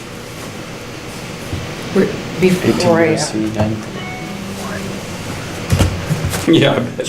Before I ask my questions, were you done, Chief? I wasn't sure. Yeah, those are the four things. So I had a question about when you were talking about homelessness. I thought I read in the paper that there was a program that's being led by the city for housing veterans. It was like the one veteran a day or something, but we didn't talk about that. Is that addressing at least that population with housing, or do you know how that's going? Yeah, I think they're a little behind target, but it's going well. Okay, so that's addressing one segment of the homeless population. Those that want housing. And that's good. The population that we cycle over and over isn't, seeking housing. So they're a pretty tough group to manage. Yeah. So along those same lines, well, on another subject, but also about veterans, do you know if there's any voluntary surrender of weapons as part of veteran counseling, or is there a way to flag their background check? Can they voluntarily give up their gun rights and have their weapons and voluntarily turn in their weapons, or be flagged for background check for guns where it says they voluntarily given up their right and have to go through some process to, not a court, like not, you know, Yeah, one bill that was introduced didn't get anywhere would have allowed us it would have been a civil action by police or prosecutors, which would have been like a restraining order. I mean, the same type of process as a restraining order, where we could have, with reasonable cause, seized firearms and kept them away from them from people until someone determined that it was safe for them to have them back.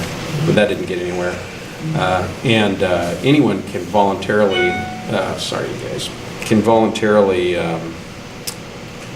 surrender their firearms, and sometimes they do when we ask them, but it's pretty rare that someone on their own chooses to. I'm just wondering, at least for that one population, again, just for veterans, because they often, not always, are connected with some kind of counseling already through a veteran center or the programs that the federal government provides. If that's part of their counseling, you know, sometimes people might be willing to voluntarily surrender their weapons at the point before they reach that crisis, suicide moment, you know, and it's not something that would take a court action or something. I just wonder if they even ask them or if they even do that. I don't know. Anybody know? I'll find out. Or Thanks. Jeremy will find out, to be honest with you.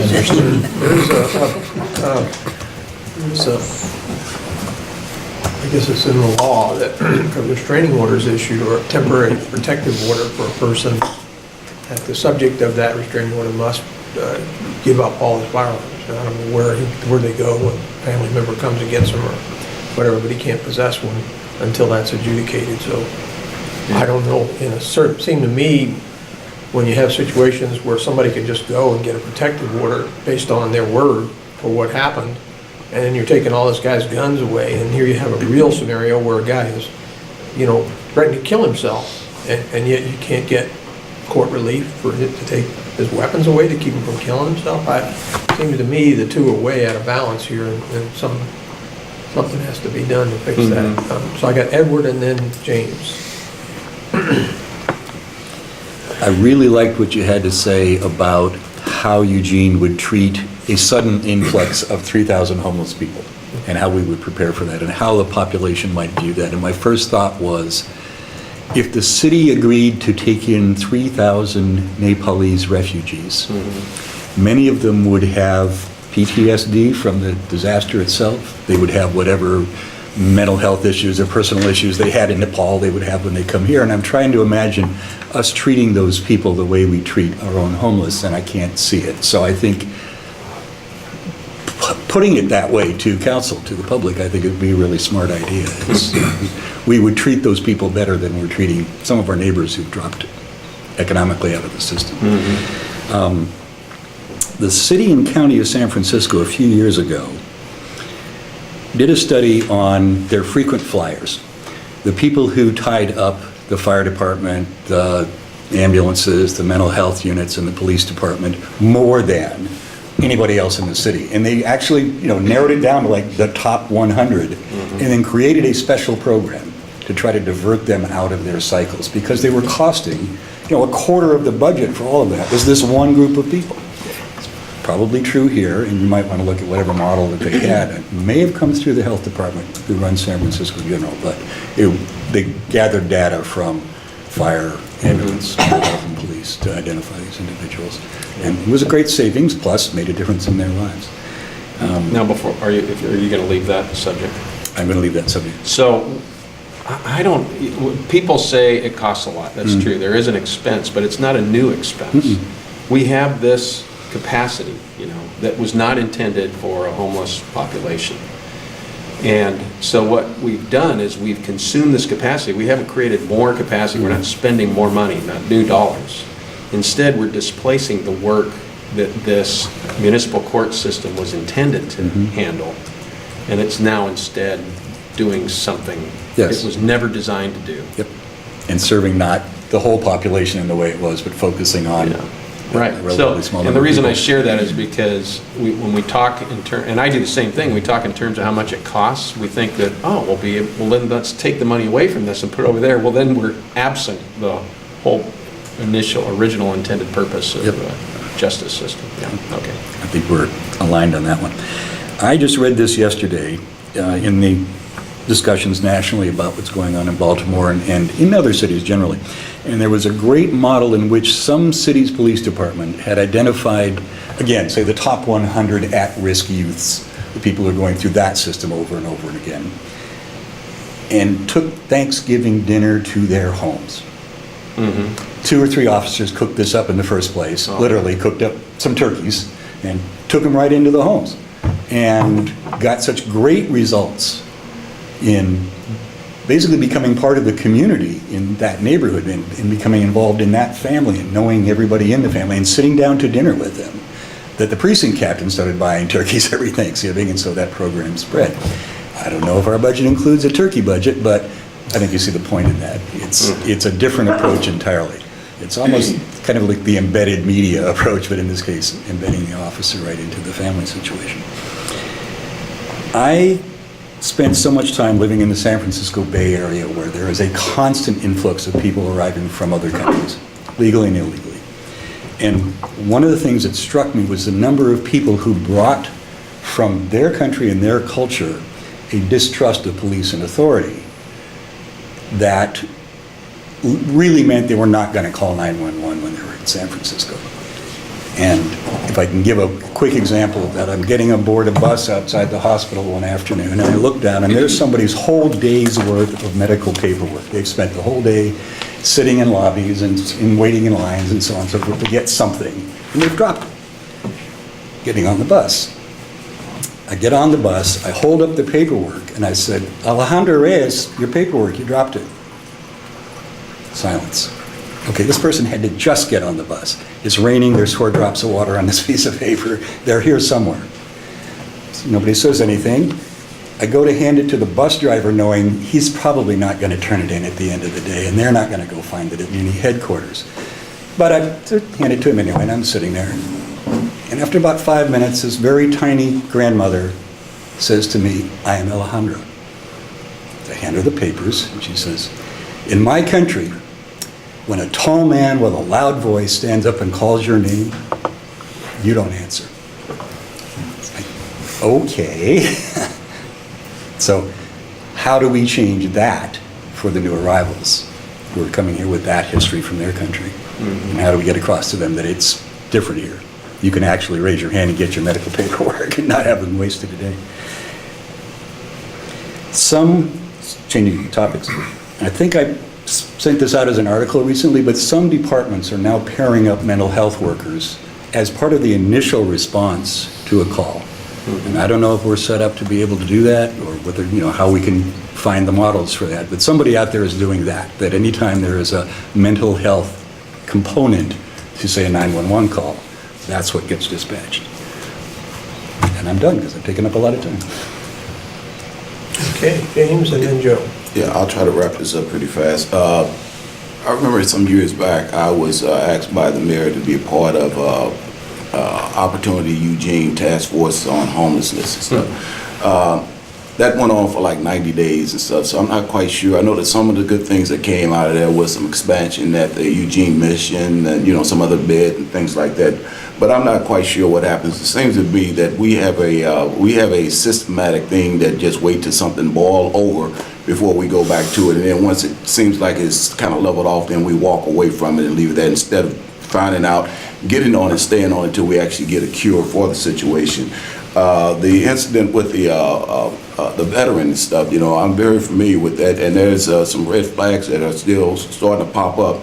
My research has already revealed that during the period of 2010 and 2013, the unemployment rate for veterans, Gulf War era 2 veterans, which post 9/11, is at 8.8% for males and 9.5% for females.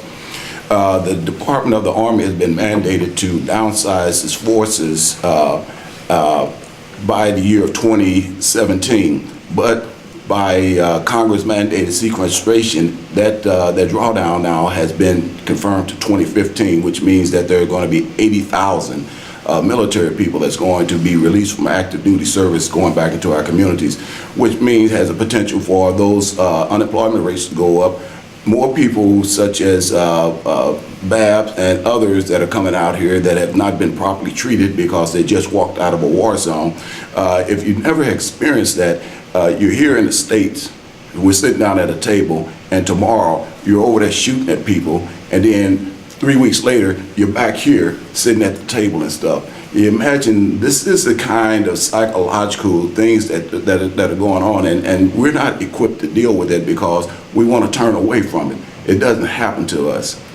I applaud you for, Chief, for what you're doing and how you really aggressively trying approaching this and stuff. And I think that, again, it serves as a model for everyone else. But the thing is that how are we being connected with Lane Living Assistance, Lila? You know, are we having communications with them about the mental health issues and stuff that they experienced? The unfortunate part about the loss of Officer Kilcullen is that that lady was a part of that group that went off her meds and stuff. I think it's really important that we stay in tune with that organization because they can give us, share those red lights, you know, and make us known when someone is going off their meds and stuff and how to be aware of. I'm also in favor of, if you look at some of the laws, say that if you go to a establishment that sells alcohol and a person is inebriated and they walk out and they kill someone with a vehicle, the owner of that establishment is culpable for that debt too. But yet we're pushing that we can say, well, I'll sell anybody this gun, and they go out and kill somebody, and yet the person that sold it to them and say that, hey, well, I'm not responsible because, you know, it was my right to sell that gun. I support Senate Bill 941. I think it's a good approach. It's not going to solve everything, but it's a mindset that we have in this country where everybody feels like you have a right to own a gun. Everybody does not have a right to own a gun. Just like everybody can't be a legislator, just like everybody can't be a doctor, everybody can't be a psychiatrist. We have to start getting on things that make sense and sticking to it until we come to some type of resolution. And I'm done. I apologize. Those things are really, you know, because we deal with so many things that make no sense instead of dealing with common sense things. You know, what makes sense? And those are the things that we need to be working on. We need to address, there's no way that the homelessness issue that we are experiencing, and it's going to continue because it's been ages. It's nothing new. Is there a better way to do it? Probably. But until we're willing to go full in to address these issues, that's the only way we're going to come to some kind of reconciliation where we can move ahead with other things, connecting with the community, building trust for younger generations, because these are the folks that's going to be taking over. And if we don't reach out and start creating some bridges and stuff that bring everybody to the center with dignity and respect, we're going to continue on down this path, and it's never going to change. So again, Chief, I really appreciate what you're doing. The department is moving ahead, and the officers are doing some great things. So please give them my best, and you know, I'm always in support. And we got to do some. We got to we got to own up to our own responsibilities. Thank you. Thank you. I have Joe, then Bill, then George. Okay, well, first, thank you, Chief. You were your typical eloquent self. And Edward, also kudos to you for a number of the things that you said. Very, very much right on. And James, your comment about walking away from, in other words, having a crisis, we have a few committees and task forces, and then when the community fervor has gone away, we just kind of walk away from it. And I think that to a degree, has characterized the discussion on homelessness in this community. The first thing that caused me to raise my hand is the number bandied about, again, of about 3,000 homeless. When I was involved in the Occupy stuff, Chuck Gerard, who was the head of Whitebird, said, you know, these numbers that people are talking about are way too low. That in this community, in the greater Eugene Springfield area, there are probably around 10,000 homeless people. For example, there are 2,250, as of 2 years ago, 2,250 homeless children in the school system. So 3,000 homeless with 2,250 homeless children somehow doesn't kind of compute for me. So I think that there needs, and I've said this to the city council, I used to show up every council meeting, and I did that for almost 2 years, suggesting that they really needed to get a better inventory on who is in the homeless community, why they are there. There are people who there are kids who ran away from homes, there's veterans with PTSD, there's people who've been put out there for health issues, from bankruptcies. I have personal experience with folks who basically had their car taken away from them, and the remainder of their worldly possessions, including cash that was in the car when it was confiscated. There's, the list goes on. In other words, there's people out there for a variety of different reasons, and there is no such thing as a one solution fits all issue. But I'm really pleased. The priorities that you've identified are things that I think it's a very good analysis, and we should be looking at that. But moving on to 2 other things. First of all, for the past 6 months, I've been working with that little camera vendor that is in Springfield, and it has finally occurred. It took 6 months to convince them that one of the big problems with these police cameras is that none of them generate a unique file name. In other words, let's say that you have 200 officers, each one of them takes 10 video clips a day for a year. That means that you must actively rename 730,000 files, okay? Finally, a week ago, they got it through their heads, and they created, because it's easy to do, and they created software for this camera that actually does that. You can generate a prefix to the file name, which would be, for example, the badge number of the officer, followed by a number that never resets itself. If the power is lost, it will continue to upwardly count, generating a unique file name to every one of those cameras that is unique in this marketplace, and it took me 6 months to convince these idiots to do this, okay? So you have an opportunity here. There's some other stuff around there that I think we need to talk about. But the thing that I really wanted to talk about today is that over the past couple weeks, I've actually become a customer of police services. There's some true insanity in the place where I'm living. Let me just describe it briefly. The police have been out there on no less than 6 occasions. I don't know how many. And that's part of the problem. But the basic thing started when I decided to confront the person who holds the lease on the house for overcharging people for utilities. I was given a 30-day notice to move because I was disagreeing with him. I beat the case in court. I'm still living there. In the interim, they generated a, I don't know how you'd say it. There was another person who was living there, a gentleman, and they got him moved out. They got him moved off the site. And as far as I'm concerned, it's as close to an illegal eviction as you can possibly get. But I was able successfully to get some things put into the call log that indicated when they finally came to take him, not to manhandle him. And because if the officers did, he would fight back, and it would have been a very ugly incident. And I was able to get it injected that they should bring cahoots in to get him off the site, which they did, okay, which avoided, I'm sure had it gone down as I expected, it would have been a tasering, it would have been really ugly, and what needs to happen is some better way to get that information into the system. And the second thing is that when I came to find the reports, I found it very difficult to do that. There is no log. I was directed to a computer in the lobby of the police station that was locked on a page, and I could find no way to get off that page. My computer skills are very, very high. There were no instructions on how to access it. Nobody at the window was able to tell me how to find out when these events occurred. I was told the only thing I could get was to pay $22.50 for something operations analysis, which would be prepared over several days and mailed to me. And I needed that stuff for the court case that I went into, and I couldn't get it. In addition,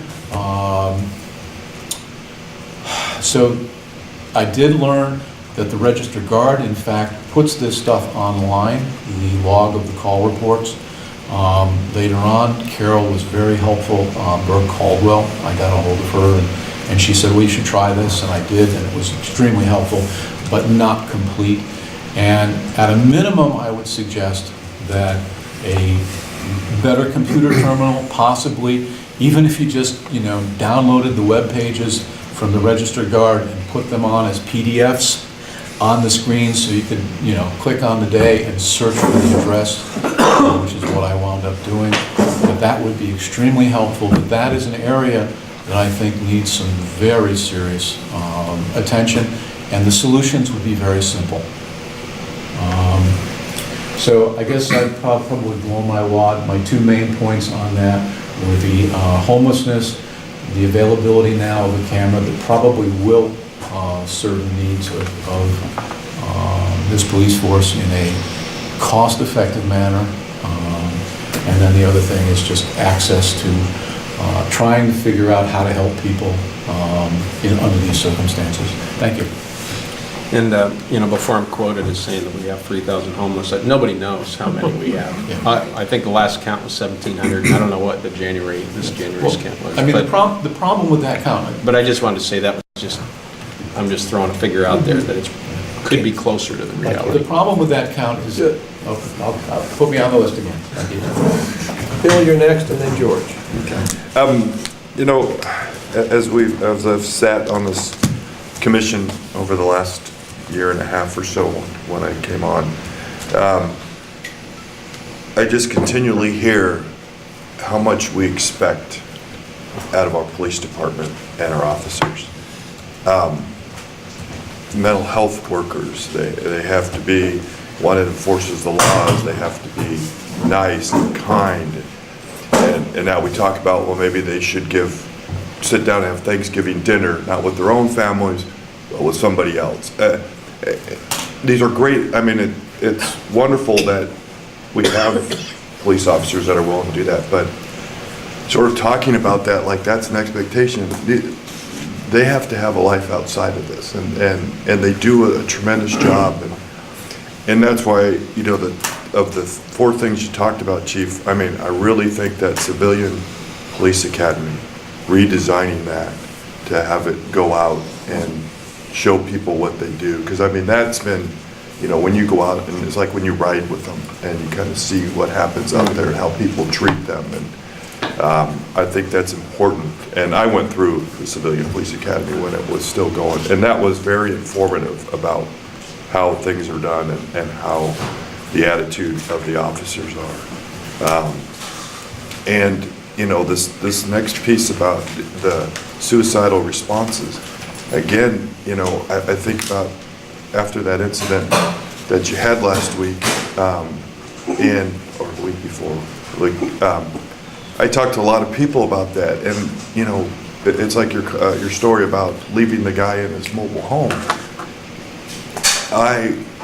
When I talk to people, they're like, well, we want the police to go get him out of there, because I don't want to live next door to a suicidal person that has guns, or to do that. And I remember growing up, we had a young man that lived down the street from us that had mental issues. And I remember we were relieved when the police would show up when he was threatening to kill him or his family members and take him away. And, what a relief that was for our block. And so, you have to do that. I mean, but how do you do that well? And how do you do that when you do go in like you did, and things don't go the way this counselor wanted them to go? I mean, that really bothers me that she continues to say that about that, but she wasn't, she couldn't stop him, but we had to send your group in there to do that.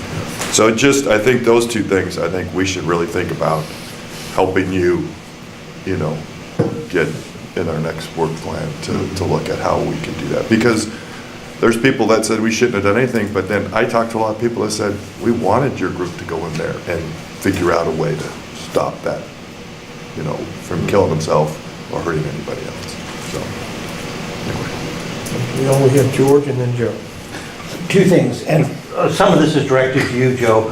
If we could really stay on our subject of what our meeting is here today. I like the body cam stuff. but for you to do research and bring it into this meeting, I don't know whether that's pertinent to this meeting. It's good information, I'm not saying it's not, but that's not what we're studying today. So one of the things, now for my subject, what I want to talk about, when I was in the Citizens Review Board, there was a complaint about one of the mental health places, nonprofits, very good place, by the way, having a crisis with and I'm going to call it a breakdown. Well, the police, now, by the way, we're talking about, let's get more training for the police. Let's get more training for the police, okay? So this is professionals, professionally trained at taking care of people with crises, okay? And they got over their head, and I'm sorry, I'm gonna be pretty thin here. This place had the audacity to say, when the policemen came in, they didn't do it correctly because they used force. Now, these trained professionals over their head ask the police and say, you don't have enough training. Well, dude, excuse me, you didn't either. This went over the head. And by the way, with all due respect, I mean, I know the Babs, and I've read the daughter or the sister's website. This is another incredible thing of, we have a trained professional talking to this person, and who I'm going to say failed. It wasn't the police's fault, and I don't know how to get that across politely to I mean, you need to do it very sensitively.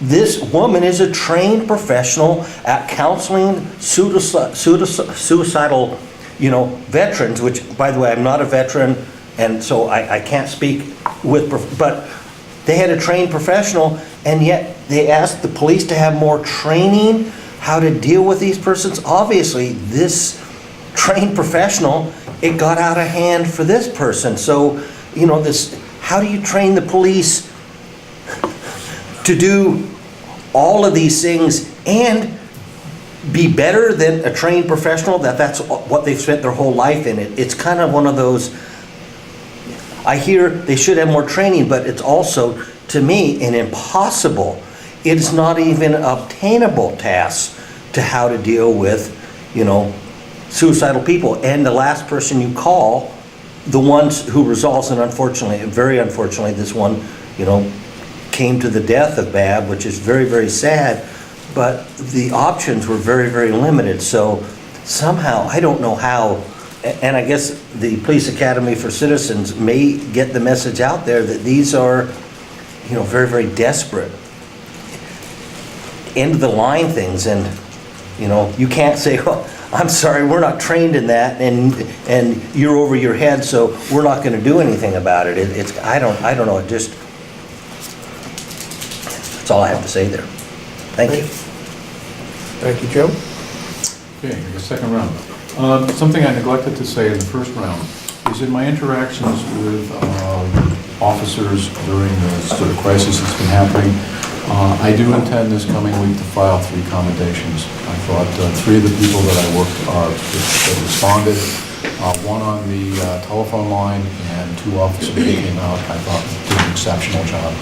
You should be really proud of those people. Good, thank you.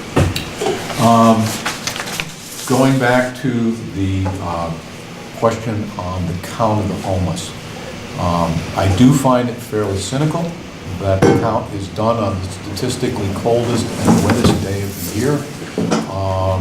And it only counts those people who come in for services. There is at this point a component going out into some of the parks, but it's far from adequate. And so it occurring on that day, I can describe as nothing better than cynical. And what's that? Why is that for you explain? Okay. Well, I mean, if somebody's camping out in the woods, okay, and they don't have a particular need to come into town on that day to access services, they are going to be undercounted. So if you come in the summer and you count them, you're likely to get a much higher number. So in other words, they're going to just, if it's snowing and raining and 25 degrees out, they're not coming in for services, and so you pretty much guaranteed to get a severe undercount. And I do think that some of the things that I discussed in my, there's a question of relevance. And as a member of the police commission who is, looking at the public, what people bring to me to discuss and what my experiences with the police are, is, in my opinion, relevant at this table. And I just want to point that out. Thank you. Yeah. I did have the opportunity, like Bill did, to go through the Citizens Police Academy, which I thought was fantastic. It's definitely helped me on this board, and I know I've mentioned it many times in our meetings. So I am definitely glad that it's coming back. I was kind of disappointed to see it go away because I thought it was very, very valuable. But you're right, it was probably mostly people that were in support of the police. It probably wasn't reaching where your plan is. Again, this is almost like your data-led policing. You're finding where the hot spots are, and you're focusing your limited resources on those hot spots. And I definitely applaud you for that, because I think that's, while I would love it to be open to everybody to go through it, I think focusing what you've got on the groups that really may benefit most, not only those groups, but I think it'll benefit the police. As you said, it could be used as a recruiting tool. I think that would be fantastic also, if there could be more people of color and race in the police department. I think that would help all of us. So I definitely applaud you for that, and thank you for putting it back into place, at least for the people that maybe could most benefit. Good, thanks. Okay, I have Tamara next, and then we're probably going to take a break because I saw a pizza Barry came through the door, two munchkins with boxes of pizza there, so. Munchkin pizza is the best. Really care in a minute. But go ahead, Tamara. Oh, I just wanted to thank the chief for being willing to attend these meetings and your insight into, the issues that face our community that are, you have unique perspective and information available to you that we don't have. So I really appreciate you coming and letting us know what your perspective is, what you're working on, and what you think the issues are in our community, or what you'll be working on. I think that really helps us see where you're going, and allows us to take that into account when we make our work plan. So thank you for doing that. I just wanted to clarify that. When I was focusing on veterans in my questions, I don't think that veterans are the problem in this community. I mean, they are a portion of the population we're talking about here, but the reason I brought them up in regard to surrendering weapons and some of the other questions is, for one thing, the city's working on housing for that population.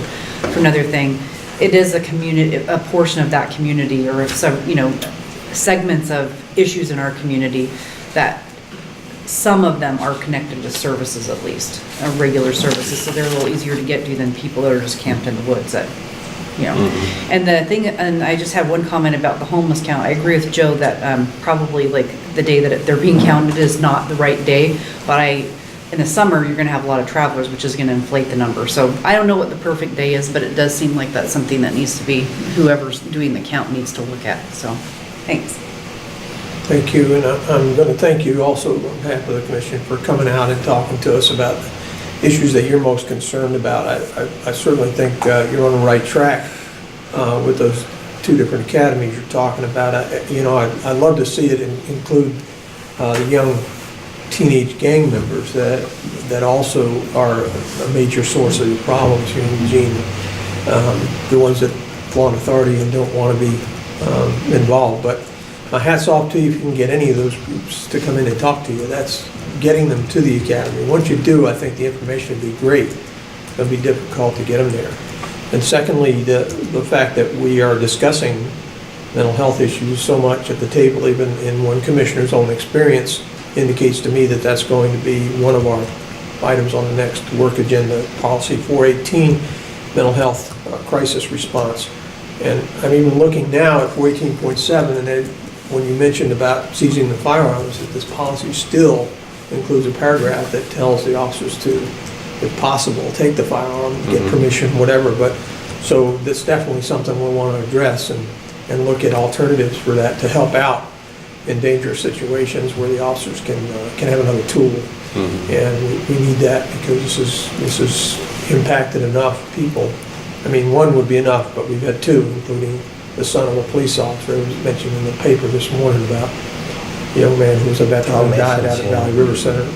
We know that this is a problem. It's not something made up, it's real, and we need to address it. So, not to mention, other people have causes regarding homeless folks, and a lot of those folks are suffering a mental health crisis, and so it couldn't hurt to have a good policy, and we'll look at that. I don't know if we're going to take a break or move into the next section. I need a break for a second, but maybe we can move into the kitchen and grab a slice and come back to the table, and we'll get started on the next section. And before I go, I want to thank all of you for being here on a Saturday to help our department and our city. It's a great service that you provide, and I really appreciate it. Didn't have anything better to do on a nice day. Sends that all the way out. And thank you For me, sleep. thank you for doing your job. If I got 10 times the pay, I couldn't do your job. I mean, you have it's so difficult. And that's what the police commissioners taught me. I had a lot more answers years ago. Before you knew anything about it. Yeah. That provision, it's 18 USC. Thank you. It's the Gun Control Act. It's 18 USC 922, and then G4 is the adjudicated mental health active. 18 USC. 922, and then sub G, sub 4. And the courts are all over the place on how they interpret it, but where I'm usually dealing with people is they ended up on the wrong medication, drugged out back years ago. And so when they make a purchase, not able to, the transaction gets denied based on adjudicated mental defective. But of course, has to have been. Two psychiatrists hold it, can be considered the adjudication. Government Maybe not in the Ninth Circuit. But that same hold that they were talking about. Yeah, that's a question right now. But anyway, I know it's causing problems if they're going to You got here, fighting a cold, or you got allergies? I hope it's a cold. I've been in Eugene enough years now, I was wondering if I was getting hay fever, which is something else around here. I hope not. Yeah. Steve, how you doing? You weathering the storm? Excellent, excellent. Better day to do it? Well, I noticed that Whoville is basically some sampling stuff. And so, I'm surprised. I don't know.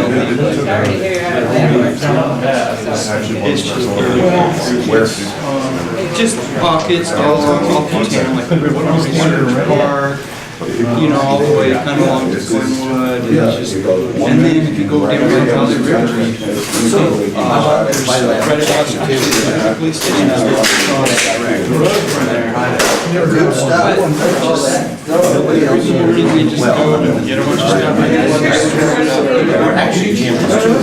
It's hard to take these hard to find out, but at the same time, there's a lot of they did actually. They only do it once a year. I agree with you. Actually, 6 months ago, you guys were counseling. Hey, let's get out of working through them. Just right now, help them know the way. So yeah, it's pretty responsibility. Yeah, everyone's talking about a way to action. I think I did spend about the culturally doing but I know that I don't see her like he's kind of angry about it. She's doing it, and so it needs to have permission. Well, and it seems like people who disagree. Yes. Think there are some really encouraging.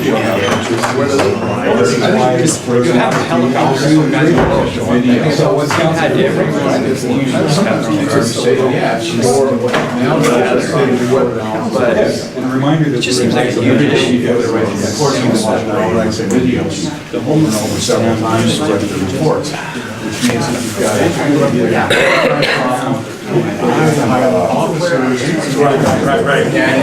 Starting to talk about these well, I see it as a little bit recordings have never been watched. It's the only time the recordings are watched is it's brought in to say if we ever decided to go no. Oh, you did? Agreement here. Oh, I think our things are today. Talk about the issues you want to talk about. The solutions or the problem. Because we're in the range of talk about. I'm sorry. I just something happens here. Easily listed it out. We can't talk about it. In other words, it's easy to get on the work plan. You never asked for it. This is the occasion when we say. I know you do, but I didn't hear the question. Can we have this on the instead? I'm waiting for the part of this whole where we can get about But what I'm saying is, so I don't think it's inappropriate for this. no, I think it's fine for you to talk about it. Okay, but not in the IT, what people had, that's the problem with record keeping and no, I agree with you, but the amount of time that's spent on, talking about it, I think we need to talk about body cams and how important they are. Instead of talking about the problem. And by the way, I agree with you. Okay, body cam discussion.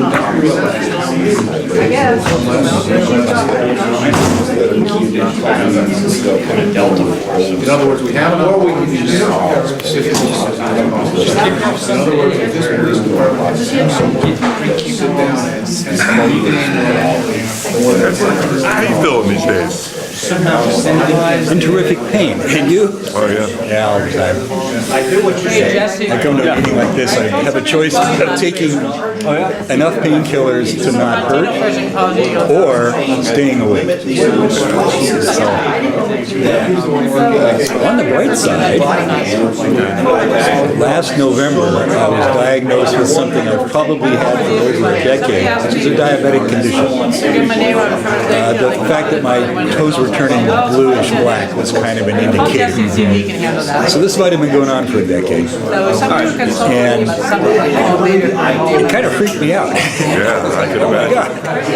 This makes you go blind and your feet fall off and then your legs. So literally overnight, perhaps too quickly, I made a really drastic change in diet. And just had a checkup on that. Actually walking back the symptoms. Oh, good. The color and circulation in my toes again. Gained about 15 pounds because that's one of the things that happens when you get off of a high sugar diet is you want to eat everything else. And so on. So that at least is progress. Oh, good. Might be, I have two sources of daily pain. One is from an auto pedestrian accident that I was the wrong half of. I was 30, so that's been with me ever since. And the other was this mysterious neurological thing nobody could pin down. It's like, I asked 3 times to be tested for diabetes. Thank you for finally getting around to that. And that seems to be part of it. Oh, yeah. So that's the long answer. There's nothing they can do for the pain other than just medicate it. Well, they can't even medicate some of it. There's 2 kinds of pain. One, morphine works, and they gave me that. No noticeable difference except for, walking under things and throwing up a lot. Didn't touch that kind of pain. I'm sure that it's an ongoing thing, so every single person's using it. So They're still exploring, I think, pain management.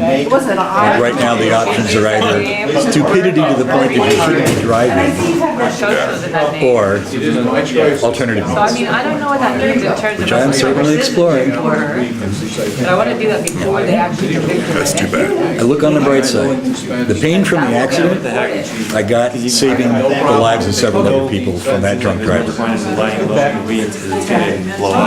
I literally protected them with my body. Because 2 attorneys told us. It was a split-second choice.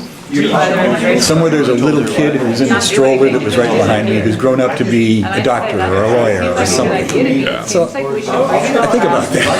And that balances it a bit. The other part, that just this came from diet or heredity or something. That's a little harder to find out. Greater cause. That's right. Everybody got it back on the table now so we She can... actually, technically, for immigration purposes. And you, still getting emails from Deb Frisch because she just likes you that much? No, actually, you know the funny part is, I got those first 2 or 3, and I haven't got any more from her. Well, you can't really, Joe, because she went can you join us, please? off the end, end up in jail, and her new probation, I think, took away her computer again. No, she got 5 yesterday. Did you really? Oh, See, I've gotten lucky, I have not, after that first initial couple, she's never Bothered you. kept me again on her email streams. I've only gotten a couple, but she just missed one. I think she's still emailing Carter. Did we get some recently? Yesterday. So you don't get passed out a lot. I didn't download my email yesterday. What's that? She's taking me to court, or you're away from the court. You're away from automotive. Deb is. They haven't approved. Okay, we're gonna move into the next phase of our work here so we can get out of here, although, you know, I don't see any sunshine. And I was told it was gonna be sunny and nice today, so. Well, yeah, the sun can shine when we're. I arranged it so you wouldn't be too upset. The sun will come out as soon as we're finished, exactly.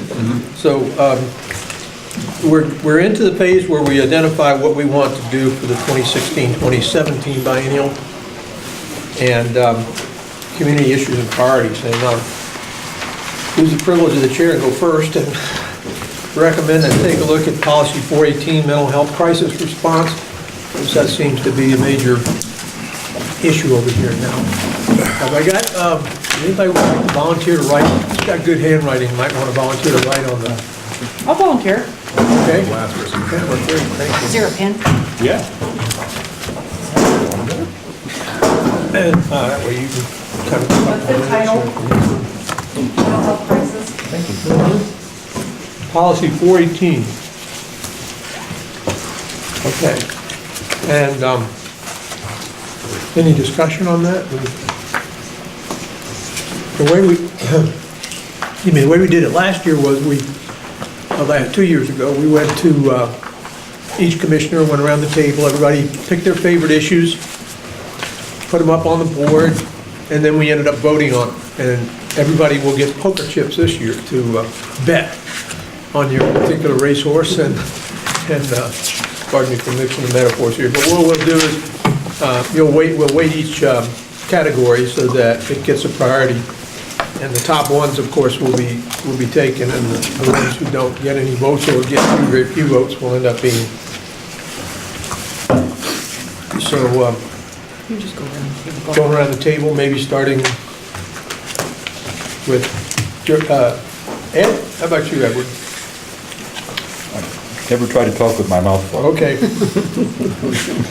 Well, we're all eating, so we understand. So we're going to start with mental health issues. I'm trying to think of the one thing that most people complain to me about regarding the police, and it has a lot to do with just flat out not understanding things like we have a tiny police department, or we don't really have a traffic enforcement unit. So, it seems to me like often this commission takes on really complex issues that are very important, but are not necessarily the nuts and bolts of the average citizen's encounter with the police. And I'm wondering if there's not a way that we can sort of look at what those are, when another listening session, something like that. So it's not the, God damn it, the police are always doing this to me. It's the, I don't understand why this works this way stuff. And it seems to me like we could be advising the chief and the department a bit more on that. So what do you want? me to write on? Transparency, yeah, how do I put that in 3 words? Everyday public concerns about the police. Everyday concerns. Okay.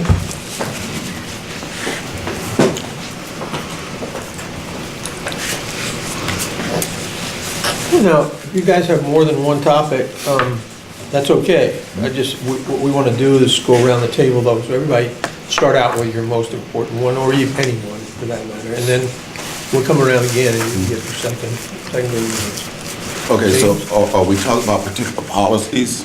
policies or issues that are community issues that the community should, that we should look into on behalf of the community. Okay, I would like to, I would recommend policy number 308, handcuffing and control holds. And the reason for that is that when I was on the PD, some of the practices that I've seen on the television, I never experienced. We never participated in. For example, putting a knee and all your force across a person who's on the ground, across their head and neck.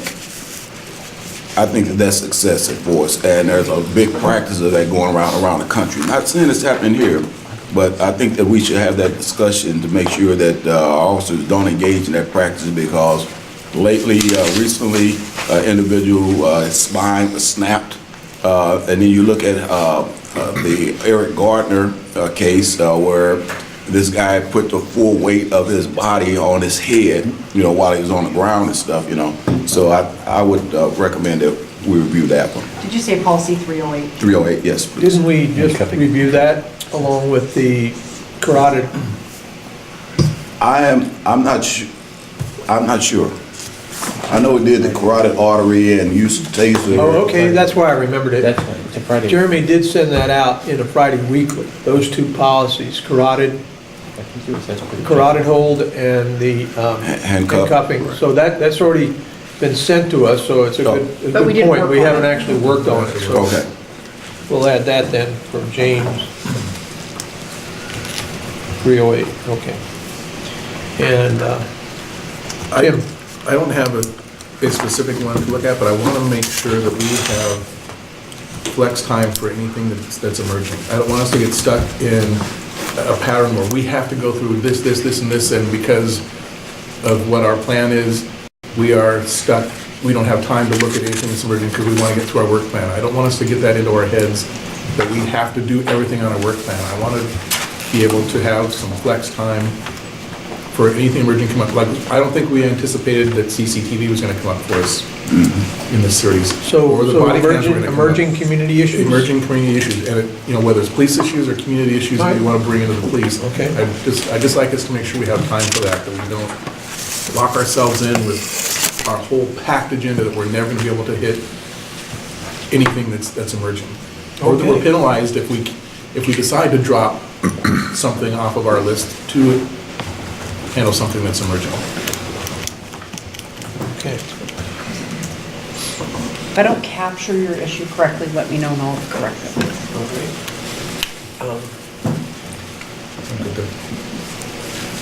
And, I may think of something. going around the table, Joe? Okay.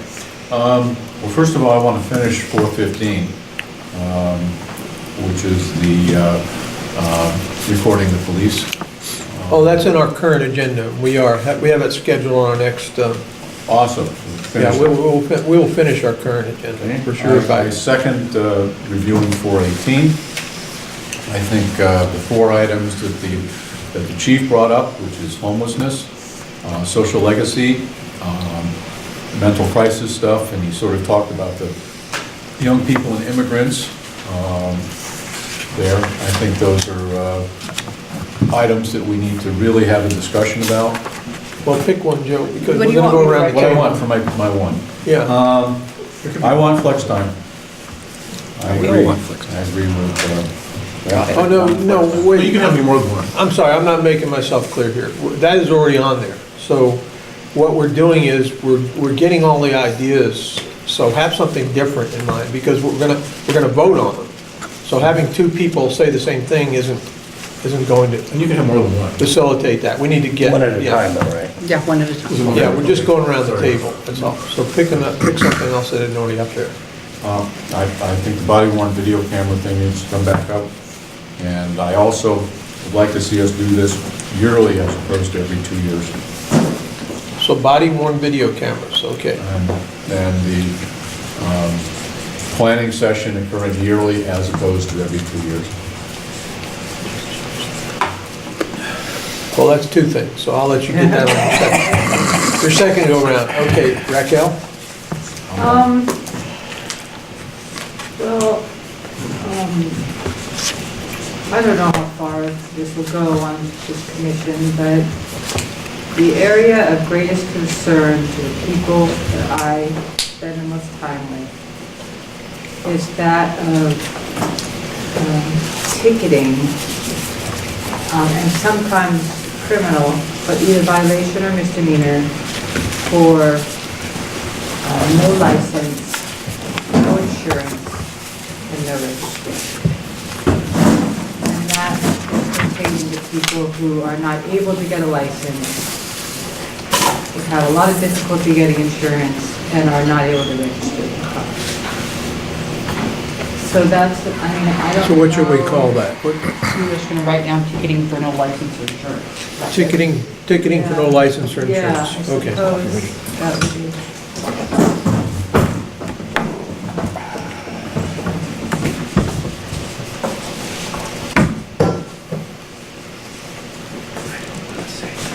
George? I think what I would like to see, and I don't know how to do this, is to have a little more diversity on the police commission. And I don't know how to do that. I'm looking around, I think it's James last year, and we don't have any, you know, we have a bunch of people that I would think would be good on this. I mean, different, what am I saying? Different diversities being on the board, and I don't know whether that's Are we talking about recruitment of the minorities? recruitment of minorities, just people, we have enough wasps in here. Okay. It's getting the people to apply. I know that's the hard part. I know. Did I capture that right? Okay. Okay. Yes, thank you. Right. That would go to Bill then. And I was just trying to find a policy that would cover this, but I guess I'd like to look at a policy or if we have one, that talks about responsibilities of rendering aid, first aid to suspects or prisoners or that, because that's been one of the things when I watch some of these videos of these incidents throughout the country that have happened, is that I was like, why isn't anybody helping that person now? You know, everybody seems to be standing around. So that, and I tried to find a policy that would cover some, but I couldn't quite, because first aid's listed in a lot of different policies, so. Okay, so responsibility for providing medical help? Right. Okay. Providing/summoning. Yes. Can I say something on that? I think the reason it may not be an individual policy is I think each policy kind of has a section regarding that. Like if somebody does ask for medical help, that may be why there's not one individual policy devoted to it. It seems like most policies have their own little section that says, tell me if I'm wrong. I don't remember reading it in any I asked the policy. chief for Handcuffing, one for instance, I don't and remember. he said there wasn't one separately. Okay. There is none. Well, I thought that, not one separately, Right. I thought that in each policy where there might be a situation like that, where they say if they ask for help, that we will call, I know there's one in the taser policy, a section about but medical. it may not be enough either, But so. maybe that can be all pulled together. in About one a policy. pepper spray policy, you might know if there's anything in there about providing medical help for someone pepper sprayed. It kind of seemed, But I mean, there's a policy on prisoners and prisoner transportation, and I don't know if that's in that, or, you know, But an if it goes umbrella- into detail or things like that, but An I think we umbrella need to policy look that at everything that. else But maybe has having to. something that covers all that would probably be better than maybe having it isolated in each different one. Something. Okay. Jesse? Civil unrest? Civil unrest. Is there a specific policy? Are you talking about the civil disputes policy? No, we No. looked at that, that's civil disputes More like covered. we're discussing this morning. Right. Whether we had done it, yeah. Disturbance. That got me thinking. that- Which I did look in the, I looked on my phone at the past minutes, and it was labeled civil disturbances in an agenda, but the policy that we looked at was actually the one that's labeled civil dispute. Okay, not that, but I mean like, You're talking about civil. if the police are disturbance. gonna show up to a protest gone awry. or a beer riot, What? or a beer riot. Right. Yep. They have them every year. One week. We used to tell you to beach, we used to have our surfer ride every year. So civil Surfer finals. disturbances, that means vandalism, is that right? So Yeah, as long you as, said I mean, as long as we're civil not unrest, confusing it civil with domestic Civil. dispute. Yeah. What? No, yeah, civil unrest and disturbances, I thought. Yeah. Mixture of both. So we've gone around once, all right, so we'll go around again. I already got mine in, so go ahead. Hope we're going around 3 times, because I've got 2 more. All right. But just one at a time. 370, communications with disabled persons. There have been so many issues around the country where responding officers didn't know how to cope with somebody who was, say, unable to hear them or unable to speak to them, who couldn't hear their commands, that sort of thing. So addressing not just disabled persons, but I would also include the elderly in that. And this is going to become, speaking as a baby boomer, a bigger problem as this portion of the population ages. So what's the policy number, 370? 370. What's it titled? Calm period with disabled persons, which I'm hoping is communications with. So disabled and the elderly.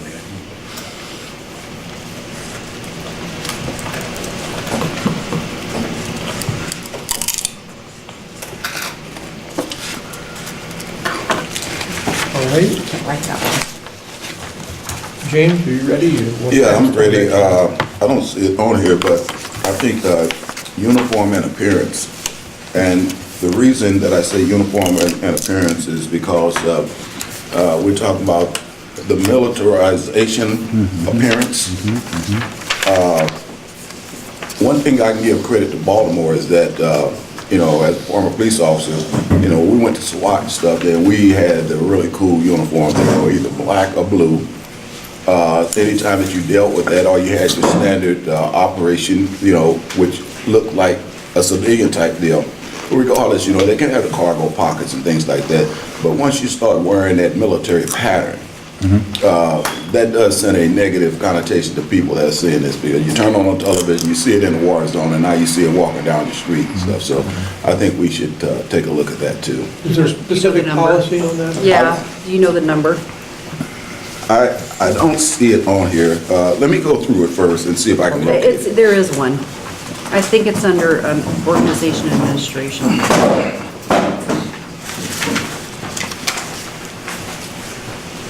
Oh, we'll look for, I'll write it down. I think there is a policy on that.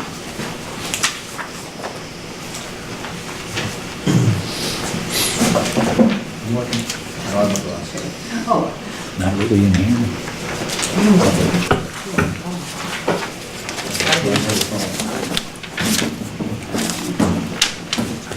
All right.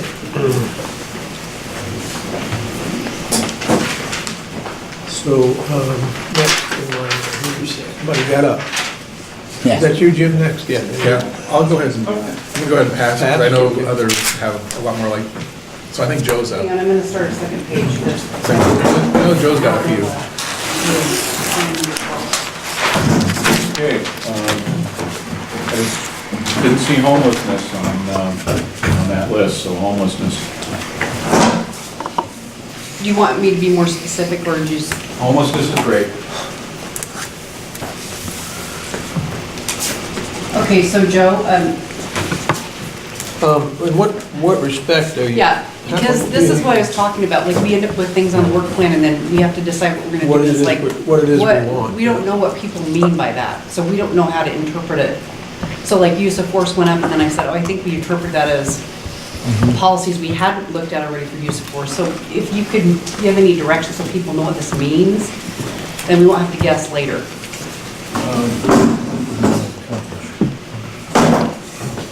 I don't know that I can add to anything on there. It impacts a whole lot of different things, so yes, homelessness is what I want to put up. Thank you. Just speaking of someone who upset the agenda, you know, you don't know what you mean. Well, it's okay. Yeah. It is what it is, and Yeah, we'll people put will that up vote there on it how you want. accordingly. Okay. After Joe, we got Raquel. I sort of have a question as part of my, we're talking right now about the cell phone, Right. policy in the context of filming Right. police officers. Right. And in thinking about it, in my mind, it seems like there's sort of maybe need for separation of two issues. One is filming the police, and the other is filming crime scenes where the police are not involved. Because there was a whole discussion about seizure of evidence in relation to this filming. And I see those as two different scenarios. And so I wanted to propose that we separate that discussion into those, two distinct groups. So you want to look at the seizure of property policy? Well, absolutely, as part of the issue of Filming. So Raquel, are you talking about Yeah. like before the police get there, citizens filming a Right. crime scene, Yes. like a dead body or something? Or a crime, and what would be the policy involving seizure of that person's cell phone if they had actually filmed it? So kind of the police and of the rules of evidence. Right, Yeah. well, it would be, the concern wouldn't be, Admissibility, but the propriety of the seizure. well, I'm Anyway, not- we'll talk about this if we vote on it. Yeah, exactly. I'm not concerns about the actual issue of seizing people's cell phones, Yeah. but I do see those as two distinct things.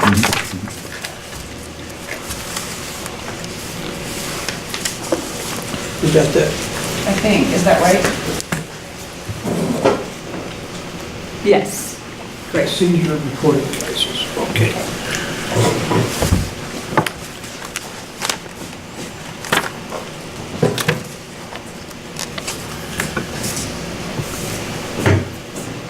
George? I have nothing more.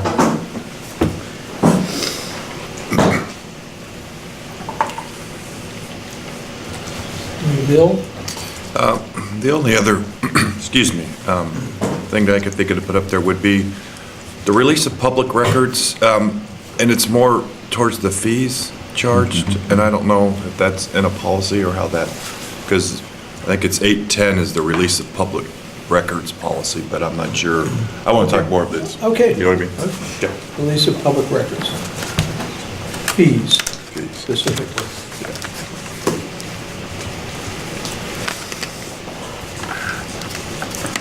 Back to you, Jess.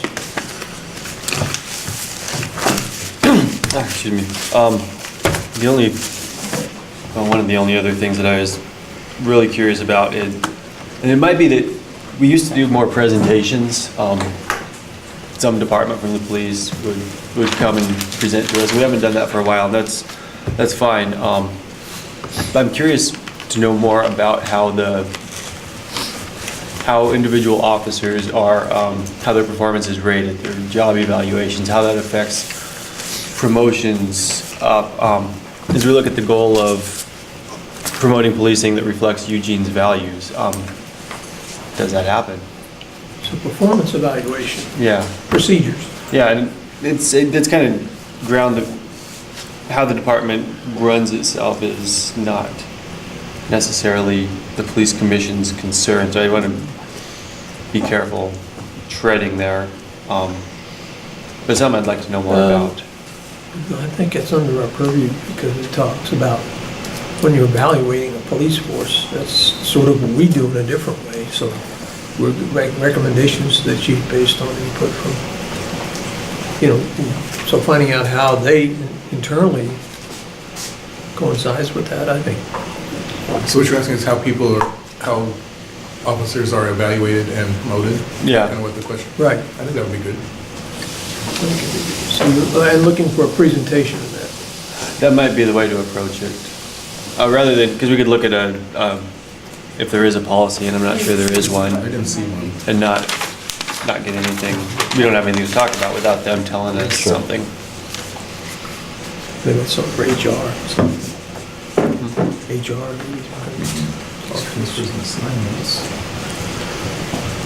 Okay. Going back around. Yeah. I want to put one on. Oh, you were up, yeah, I did skip you, I just sorry. have one, I wanted to look at policy 201.1 outside employment.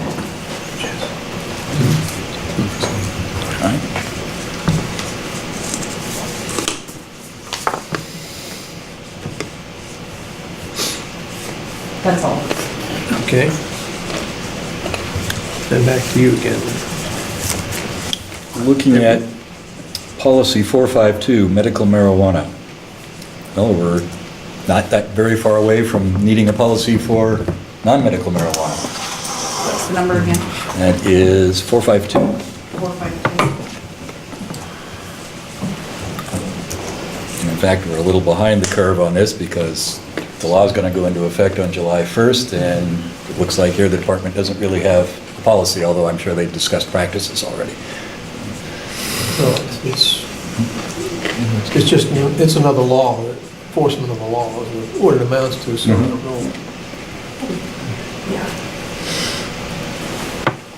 Well, I look at it this way. In the 60s, I saw Seattle cops pull people over on University Way, find that they had a small amount of marijuana. It was illegal. They made them pour it out in a mud puddle, and then the officers would stir the puddle with their nightstick. Okay, was that written down anywhere? Probably not, but it was practice. So I'm just thinking we need a better plan than that. Or at least I didn't arrest them. I have been looking through this, and I think that this one is very, very critical. I don't see anything in here that relates to officers' annual physicals. I think that's important because state of mind is a big concern because we all have to go through, we all experience deaths in the family, financial issues, and a host of other things. State of mind is really important because sometimes some things can affect us where we do take those things to the job with us, and it could affect our judgment in how we relate and respond to people. Not to mention the fact is that injuries occur too, and at some point people need to have time to heal and not have any fear of any kind of retribution or things like that. So I don't see anything on here, but I think that that's something that we should definitely explore. And this is based on the well-being of the officers themselves and Do you stuff. want me to put down fitness for service, officer Yeah. fitness for service, Yeah, meaning both please. physical and mental? Yeah, exactly, please. Okay. And Jim? I found the policies for James on the police uniform and appearance, if you want to put those down. They're Oh, that's on. 1001.1 when she's done writing. What, number 1,000? It's in the policy manual, it's under the needs new formatting section. Oh, okay. Where's that other paper here? I don't have, it's on the other. It's right there. Over there. What is it? What is Is it? number 11. Yeah, It's under the policy that hasn't been reformatted yet. Okay. It's 1001.1 and 1001.2. So it's on the,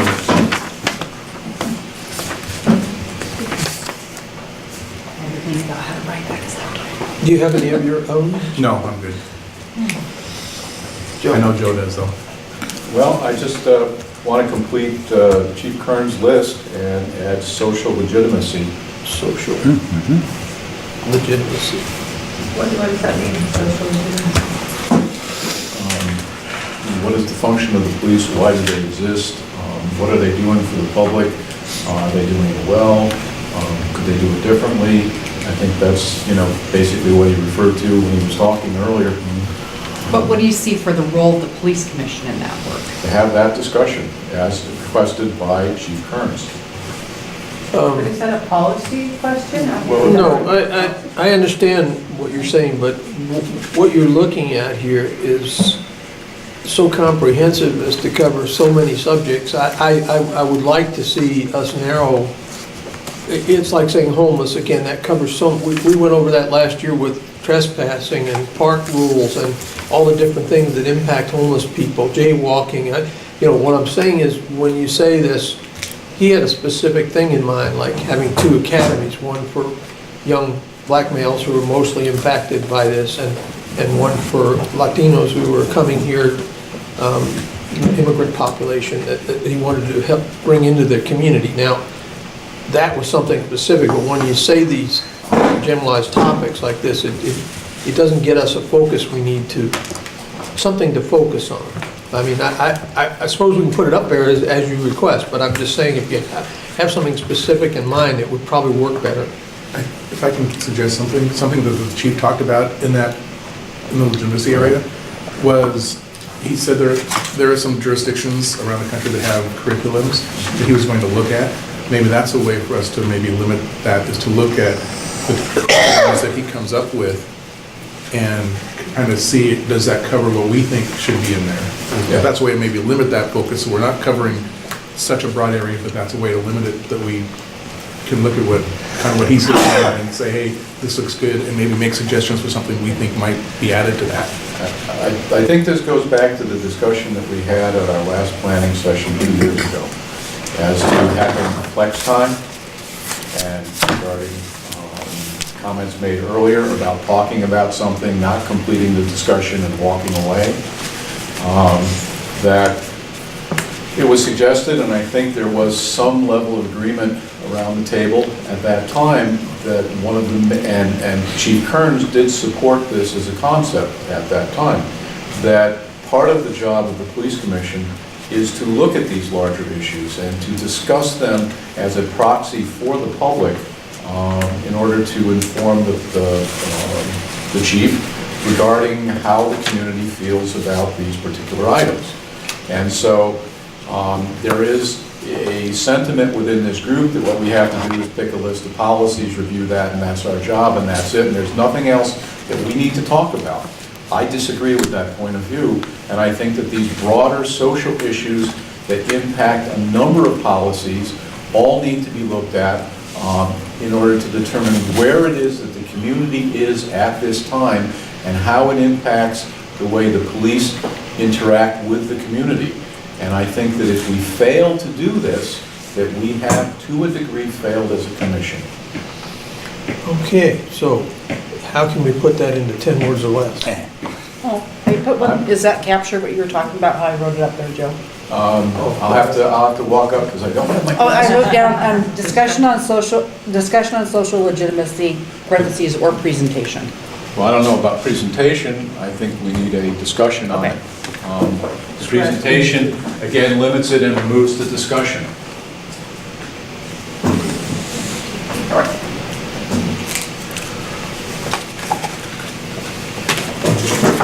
Okay. Raquel, you run again.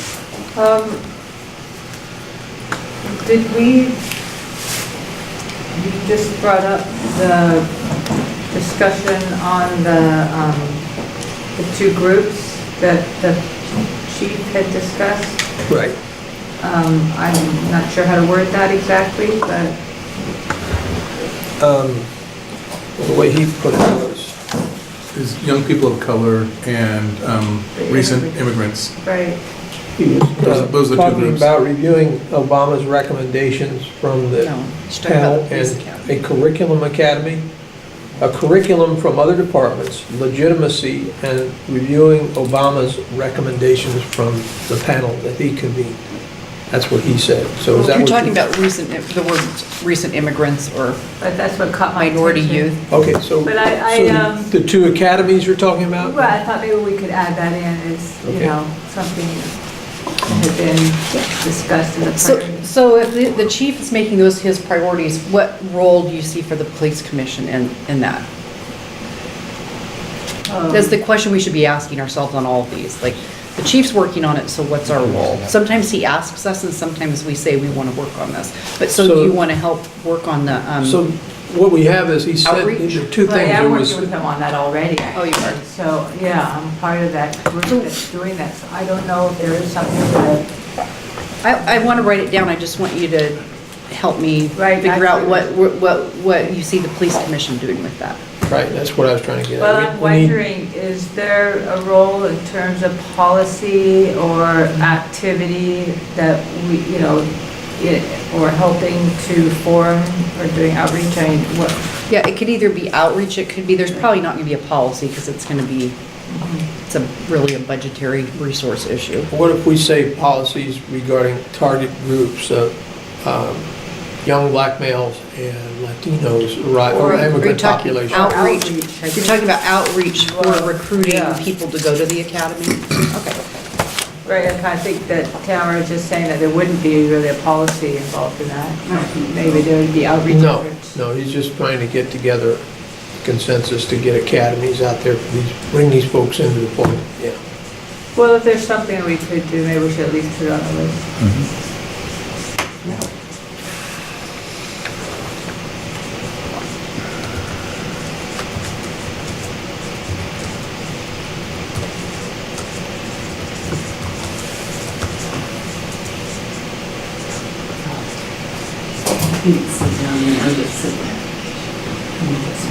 Does that look right?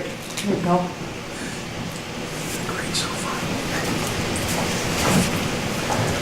Is that what you mean? Outreach for target for modified police academy.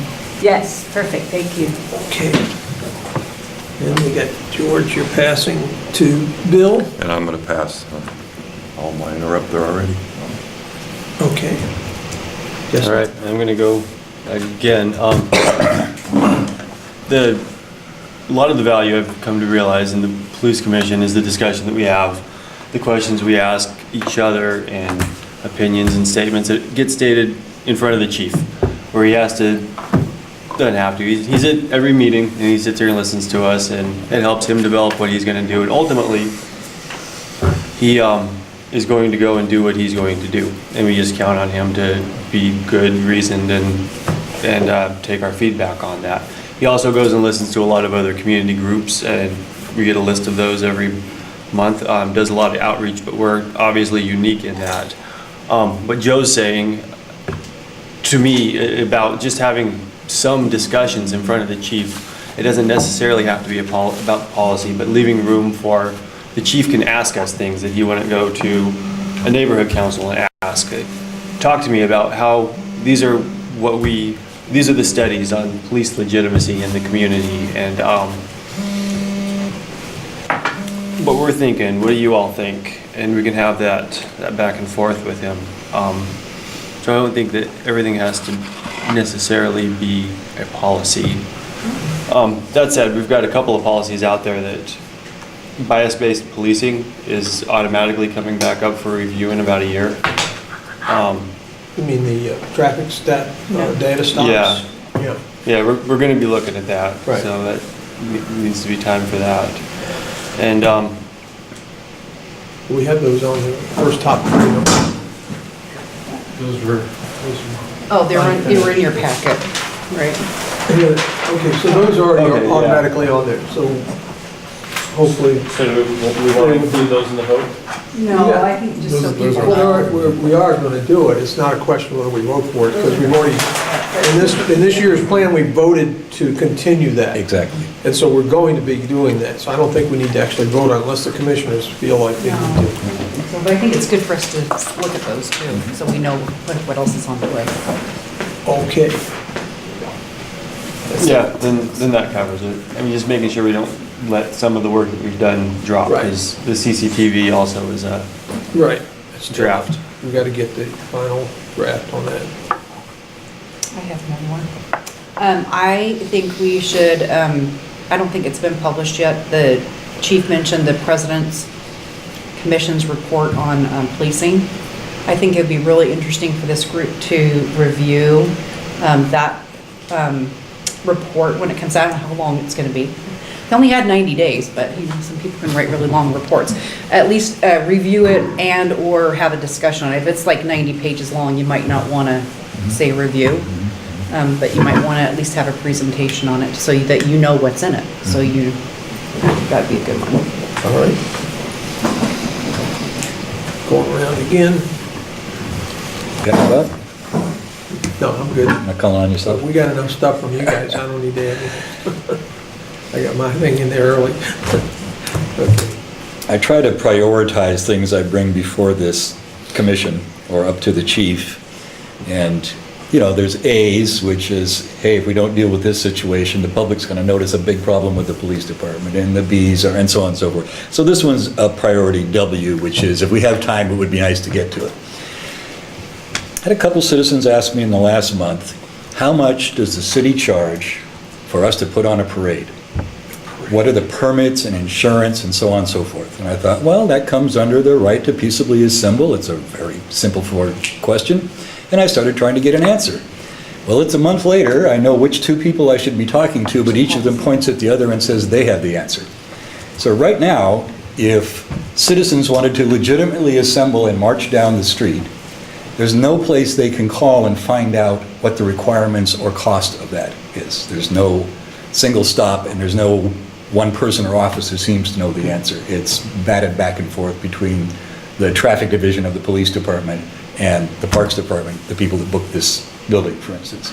So the police department does issue permits? They issue permits, but apparently you mostly talk to the Parks Department. That's right. Right, but what there isn't is, say, a single sheet of paper that would tell some organization how to do this. Okay. So as I say, it's a very small item compared to some of the things that we deal with. It's not life and death, but So parade permit fees? fees and just the whole Procedure. process. And you know, procedure. how can people do that legitimately? As it stands now, it's a barrier to people lawfully marching down a street. Do you mean Well, if the- parade, or do you also mean? Well, that's the thing, is some cities have very specific definitions of what's a parade, what's an escorted procession, like a funeral, what stays on the sidewalk, what gets half the street, what gets the whole street. There are fees and insurance and so on and so forth for each of those things. And I'm not finding that here. I'm finding that, well, kind of do this, but you got to talk to that person over. There's no one individual or place where you could get an answer to that. I think it's not a flat fee. It depends on That, exactly. how much police time it's going to take. Well, and the other thing that How I many was streets told, they which have to alarmed me a close. little, and why I think this is worth bringing up in terms of barriers to people being able to freely assemble, is you're going to need a bunch of cops. Okay, that's a given. You need traffic direction cops, you need cops to perhaps staff the barricades that keep people from driving through the, at $100 an hour each, That's probably their loaded rate. which is prohibitive to some organizations that might want to be able to use the public street in that way. Okay, James? But there's no hard rule about how many cops are required, so that's sort of arbitrary. I think it I'm done. depends on the parade route. Got it. If it's Jenny? 2 blocks long, it's going to be a lot less than if it's, 10. Okay, James? Yeah, if I could, the one that's over there, 18, we just kind of changed that language to read annual health and well-being assessment. Yeah. Because that officer's fit for service base and a very, get a lot of pushback. But a health and well-being assessment is easier to swallow. Slightly less. Yeah. I would also, I don't understand policy 606, civil forfeitures. What does that mean? I've seen on the news where there have been a lot of police departments that have been stopping people, especially in the South and stuff, and if they have money, they confiscate the cash and everything else and just take it, saying that it's part of the, they have a law that requires that stuff, and they're robbing citizens and stuff and fattening their own pockets and stuff. So I'm not sure what that policy is, but I would be very interested in that. It's 606, James. 606, yes, What's it please. called? Civil forfeiture. Forfeiture. All right. Or picture? Forfeiture. C-I-V-I-R. F-O-R-F-E-I-T-U. Okay. Rock on. Jim, you still passing? I have a Okay. joke. At the moment, my stuff's on there, so. I got one spot left. Pass. That's, Pass. I don't have anything. Ta-da. I think we're done. Okay. Okay. Very good work, guys. Way to go. We got a lot, we got a great list of 28, well, actually 23 things, not, I counted the people that passed. So we're ready to go to the next phase of our program, which is to prioritize, vote, and discuss. And that's where Jeremy comes in. Thank you for your time. 'cause you're- I'm gonna grab a table and bring it out here, and then we're just gonna put these on their side so that you guys can go ahead and put the stack, so. Okay. Okay. Need some help with it? I think I got it. Sure. Maybe just help clear a spot. Good. There's a spot right in front of the door. Carrying out tables with the car. We'll block our emergency. I think there's enough doors, we can still get out if we walk. Do you get letters from him? There's like 4 doors in this room that would ever be required. It's not for fire. it's There was for something about she was given. And there's no exit. I got one restraining there. order. I always give one then, not one. They're not legally Oh, I exercised. haven't, but I used to get them. I used to I get them. know. And then, First one ever. none of them have an exit sign, so that's not Welcome to the required. club. You hadn't had one before? Actually, no exit signs and Required exit. no occupancy James, limit. I think James was in there, Emergency. Settle down. but she plans to take a whole bunch of it to court. So that's the only one you can walk. Should we bring out one more I've table? I've had that through Jeremy, several one more times. table? I think one will. And she had Raquel and I in a torrid Oh, relationship. I was thinking if we laid them flat, it Oh, would yeah. be easier for Well, people. God, there was one of Bill Then you giving can't us- stack. You mean that wasn't true? Front of them. Yeah, or behind, or That's a good point. two. I think that people. What she said, somebody who looked like Bill having way too much fun. Lunchtime downtown. Yeah, it was, Yeah, it has Put to it do with, across it, on top of it, What next he's to doing it. there is that's good. Okay. Or stack it up at next to the the number. MySpace You can police. stack them, you know. Well, in that case, if we have, That I'll this go ahead and move person it over right here. here actually spoke at. Deb, All right, Deb you want to explain how kind it of works? misinterpreted some of the Make it stuff that easy she for said, and I everybody. said, I thought you misinterpreted it. And Deb had this thing that you and I were forward to bear. I've witnessed it, yeah, You know Deb Frisch, don't you? Well, I've heard. yeah. You'll be getting those. Now that you're a commissioner, you will get to know her Now we're better. having a Folks, fair. remember the cameras are running. All right, all right now. All right. So, no, That's you, good you'll like get, that. you'll get to know Deb. She's- I'll let my husband know all about it. All right, so I'm gonna give everybody a stack of 10 poker chips, okay? Color is not weighted any differently, so everything's the same. So if you don't get the color you want, I'm sorry, but here we go. And if you care about that. Yeah. Please. And you'll just go ahead and if you could make a stack of them there, Stack them up next to the number. next to the topic. Yeah, I'm sure that's the right number. Did you So, have a question? yeah, how much, all those are important things. How much time is there? How much room is there? Some of them might take 2 months or 3 months. Some might take a half a meeting. Well, and maybe you were getting ahead of it. I can answer that. The cart ahead of the horse, maybe we need to discuss, how about if we do this, how about if we have questions? Okay, can I just answer his question? So what happens is we take the first ones and slot it in as the first priorities and create a calendar for the whole year. And there are things we think, we're guessing at how much time something might take. That's why it's important to be specific. That's why we're saying, what specifically do you think, you want to work on? And then it's like the topics get taken care of first, and then we pull from the parking lot of things. The next time there's a slot that's available, the next thing that's got the most votes goes in, then the next thing. We'll have a certain amount out for the year that we think we can get done, and then if we end up with more time, we'll pull the ones that got the next highest votes in. Okay. Does that answer your question? I have a question. Go ahead, Joe. If some of these items don't wind up getting a vote, are they removed from the list? They can But they- stay in the parking lot, it's just that Just we're the- probably never gonna get to it. Parking lot is great, as long as they're on the list. So I can make a section like that called Actually- the parking lot unweighted. Well, no, we need to wait them. If they're not Saying if they're voted for at not all. voted Yeah. If not voted for, they'll go on the Yeah. list of possibilities, I guess, for the next time. And can you I only don't put know. one down per item? You can put however many, you can put all Sorry, 10 on the one item if all you on one. want. Yeah. They're your chips, you can put what you want. Should we engage in questions about the topics before we actually No. vote? Is everybody pretty clear on what it is we're voting on? Two Yeah, we'll already never get to the voting. voting. All right, Discussion. everybody Tim, move to the did- table. You know, we only have 45 Yes, sir. minutes. Have you looked at the outside employment policy? Yeah. That's why I wanted to, Pulled it up, I was like, That's why I wanted to look at it. It's pretty interesting. It hasn't been reviewed recently. I'm looking at this, I can't remember what you said. Did you take my stacks there, George? Heck, you were really precise. Only if you put on the right ones, George.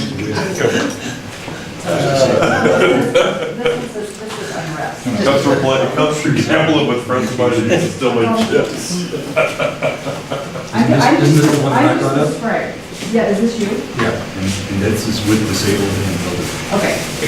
So that's here. Why don't I get your, I'm gonna put the school, I'm gonna put the total count, I'm gonna write the total count of each of these when we're done. Thanks, Edward. Watch your How many chips do you eat? 10. I'm gonna wait till all are down so I can get on the winning.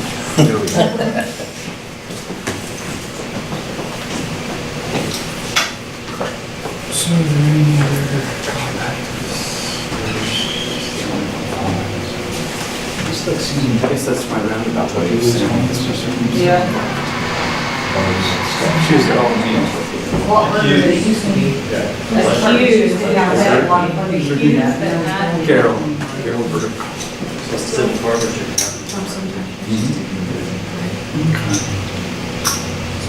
So she's not.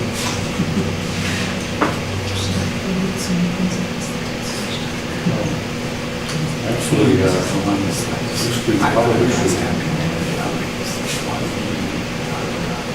social legitimacy, one of the things was concerns the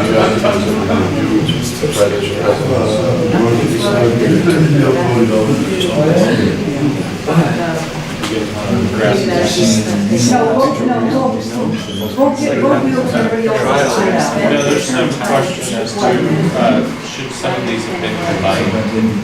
That's what this president's committee is choosing to do. If each one gets 4 votes, then take votes for the same, you know what I mean? Can we sell our chips? I don't know. So I would actually move that these should be. Yes. While we're standing here, there's a motion on the floor to consolidate number 19 and number 21.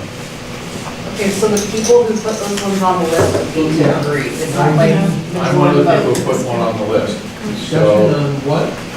Discussion on social legitimacy and review and/or discussion of President's Committee on Policing, No, which that's not the is, same two thing at different all. things. That's, no, I will not agree with that. That's a review of a report. and the report is on social No, it's on legitimacy. policing. No, it's on policing in America.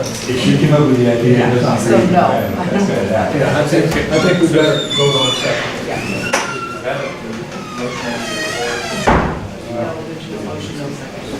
No, well, it hasn't been Chair seconded. hasn't recognized it. Yeah.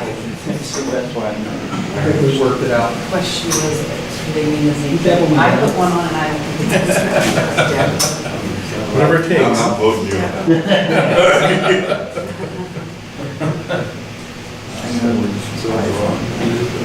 Okay, if you're done voting, can you? I don't want to rush anybody, but the sun has come out.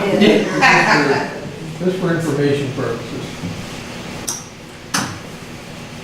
Hey, trying to chart 2 years and 5 months.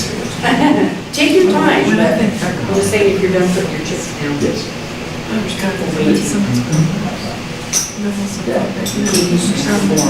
Yeah, this one was. You want to vote on that quickly, don't you? I have about, probably 4 hours. You can still move them after you put them down. Of course, we Change your don't need mind. to go to sleep, go to sleep. So vote is not final. The wheel is not spinning yet, so you can move your bets.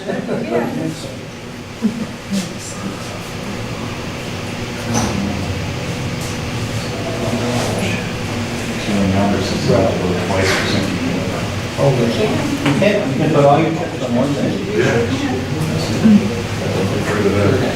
Early vote on. Yes. What, you Democrat too? A Chicago, let me be precise.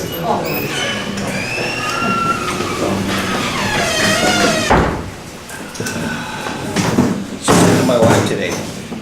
What? How should I dress for this? She's just business casual, like, I don't like getting dressed up this much. It's Saturday.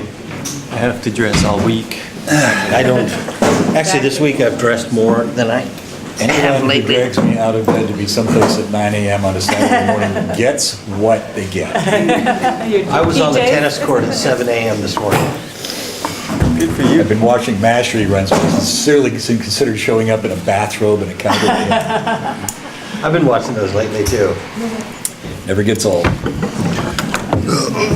I've been even watching a little Columbo. Columbo, God, I remember. Well, and the thing about watching the MASH reruns is, at the time, it was about the only way that mainstream TV could talk about the Vietnam War. And I was always surprised at the time how few people got that was what that was about. I just got it. I thought it was about the Korean War. Yes. Oh, I got it. Okay. Right. But it was the time of... The networks would not buy a series set in the Vietnam War, and certainly not a comedy series set in the Vietnam War. Period. We're not touching that. Oh, well, what do we make of Korea? Don't answer that. Okay, Korea, that's all right. Get you in trouble. So, they were bringing up a lot of the... Which way do you live from here?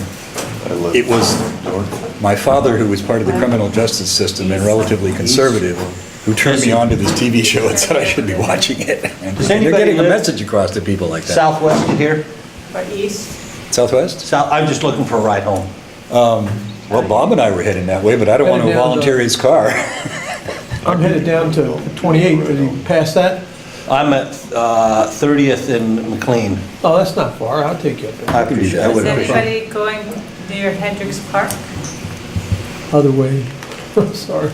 I'd be happy to give you a ride. We do, it's a little far, or you could maybe just. I just gotta halfway. circle around, it'll be fine. He could just slow down. Yeah, if she can jump and roll, she'll be fine. Well, my son took our car, and I thought, at 6 in the morning, my husband was going to go out bird watching up in Beaverton. He comes back in the room and he says, the car's gone. And I said, well, where could our son be at 6 in the morning? And He hadn't been home yet. well, that's what at first I thought, and it turns out, I guess he was out too late last night, and so he drove himself to Medford for the tennis tournament. So the car's in Medford. Oh. I said, well, just drop me off at the office. Yeah, South has been, they're out, he played tennis for South? Yeah, They're out number one, aren't they? I think so. Yeah, I think I read that in the paper. They seem to win. Yesterday he lost because his shoes were all out of part. He had to put barefoot. Write it down. He lost it. East of Palm or west of Palm Springs. An outlet mall. I hate shopping, okay? I hate shopping. But this outlet mall, I like it. I bought Adidas tennis shoes. MASH was a pretty darn good show. About Yes. And the movie, I had gone until fairly recently before I saw it. And that is as good as they get. Yep. No, it was, the TV series in particular really built up the ensemble cast style of television, where it's a large cast that continues year after year, and you get to care about these people and how they interact with each other. Right behind the park on. The original Star Trek's another example. Oh, yeah? It really resonated with people, that you cared about how these folks got on with each other. I thought I was gonna love Okay, it. The Jeremy, show wasn't all about shooting tally the and votes. punching people and so on. So MASH was very much that you got to care about what happened to these people. And I don't like the location. I think for a lot of folks, my age in particular, who had grown up watching television that was just insipid, variety shows and horrible Doris Day sitcoms. Here was this, yeah, we're really actually going to talk about stuff that's going on right now in the world, but we can only talk about it this way. But I mean, it's quite a hike. That aspect. quite a hike up. And the comedy works well for it. It's a lot worse than up the hill. Actually, there was one hill down. You ever watch Outside of Leggett. The Simpsons or Futurama? Mm-hmm. Futurama episode in which there is a robot Hawkeye Pierce Okay, Commissioners, with a toggle switch. have your attention, please. Yes. Is anybody that would like to confirm Jeremy's tally, or are you satisfied that he's got it right? I trust his counting ability. If not, Yeah. okay. When you're we done, form a Jeremy, task just force collect the chips that- and I'm we'll- pretty sure Review that's the a count, prerequisite for the job. Great. You've been up there? Ability to count accurately. Oh, so should ask the chief how So he you flip scored the on this switch county. and you got the Alan Alda humor, What? which is We like should Groucho Marx. ask the chief how You flip the Jerry switch the other way and I you know. go, when will the killing stop? 2,000. And, you know, they walk that line. Very short time. They walk that line. I wrote that as I'm trying to think of something that's Looks like you'd like that. we need to comparable. I actually got a better workout going down. I'm sure you've watched Hill Street Blues. Well, the other thing Oh, going God, on the bike. anybody who works with police should watch Hill Street Blues end to end. Jesse wasn't born then, so. I used to be able to Out on DVD. Jesse wasn't blues, I born used to then. watch that. And I used to be able to play the theme on the piano. Hey now, I have You know, I played mean, it piano adds for up. years. when I first moved to San Francisco after working for a decade with the Seattle Police Department on big events and so on and so forth, and moved to San Francisco, I was shocked. About, Oh my God, are there no uniform standards? These people just seem to dress however they want. Really? You go into some of the older precinct houses, and they were like that precinct on Hill Street, except not quite as crowded. Yeah. But they're like in some old unreinforced yeah. masonry building from 1920. CMU as I gonna saw it, collapse in the Exactly. first sign of an earthquake. Mission Station was actually at a dead end behind it with houses on it, and then a fenced parking lot. Well, there wasn't enough room in the fenced parking lot because it had been built in the 1920s for little cars. Right?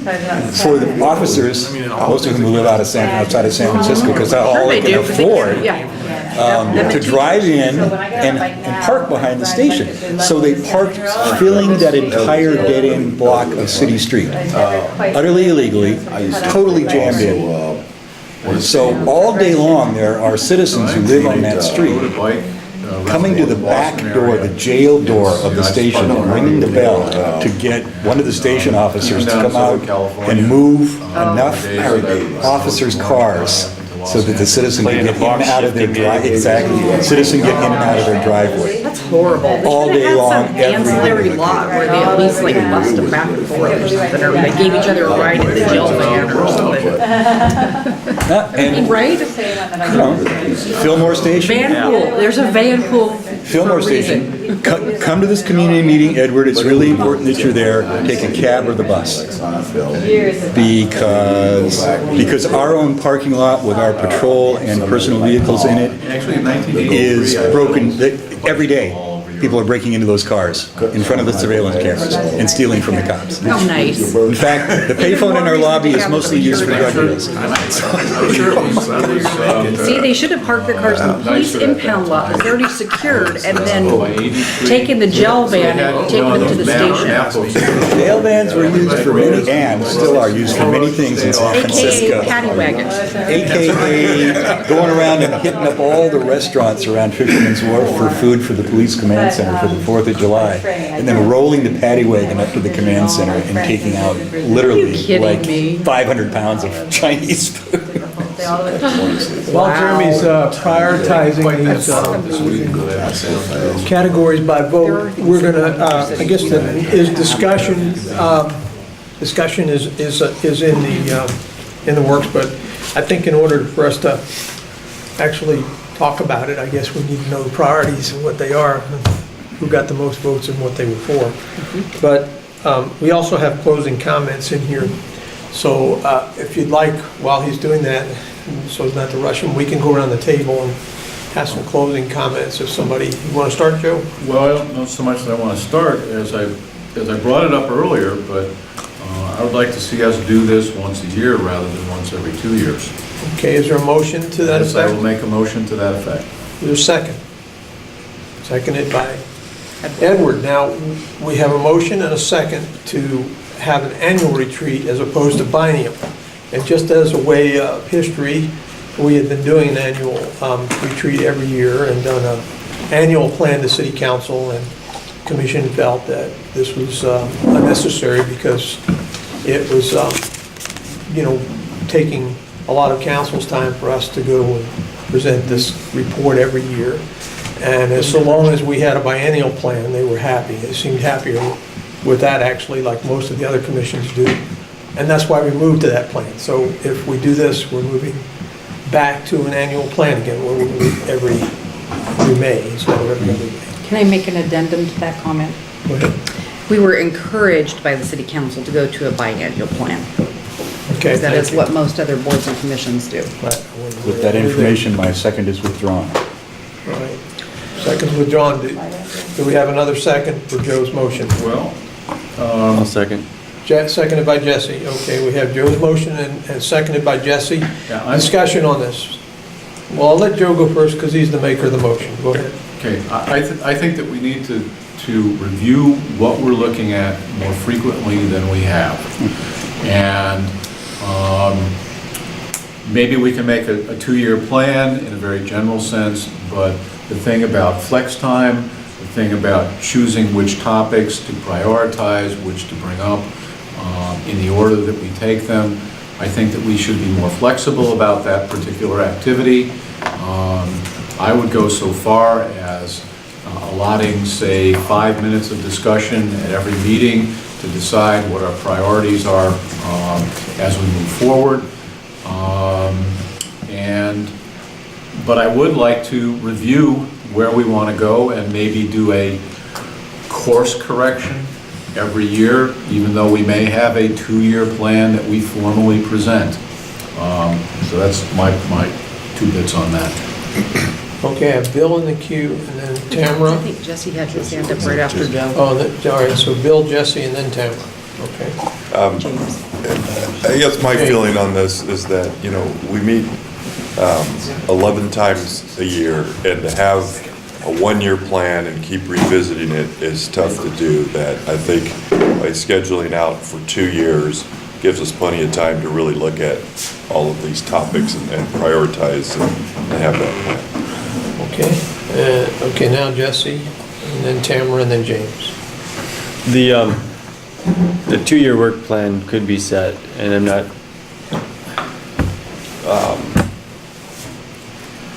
I'm not sure whether I support getting together every year because the Saturdays are valuable. And we put a lot of time into the meetings. But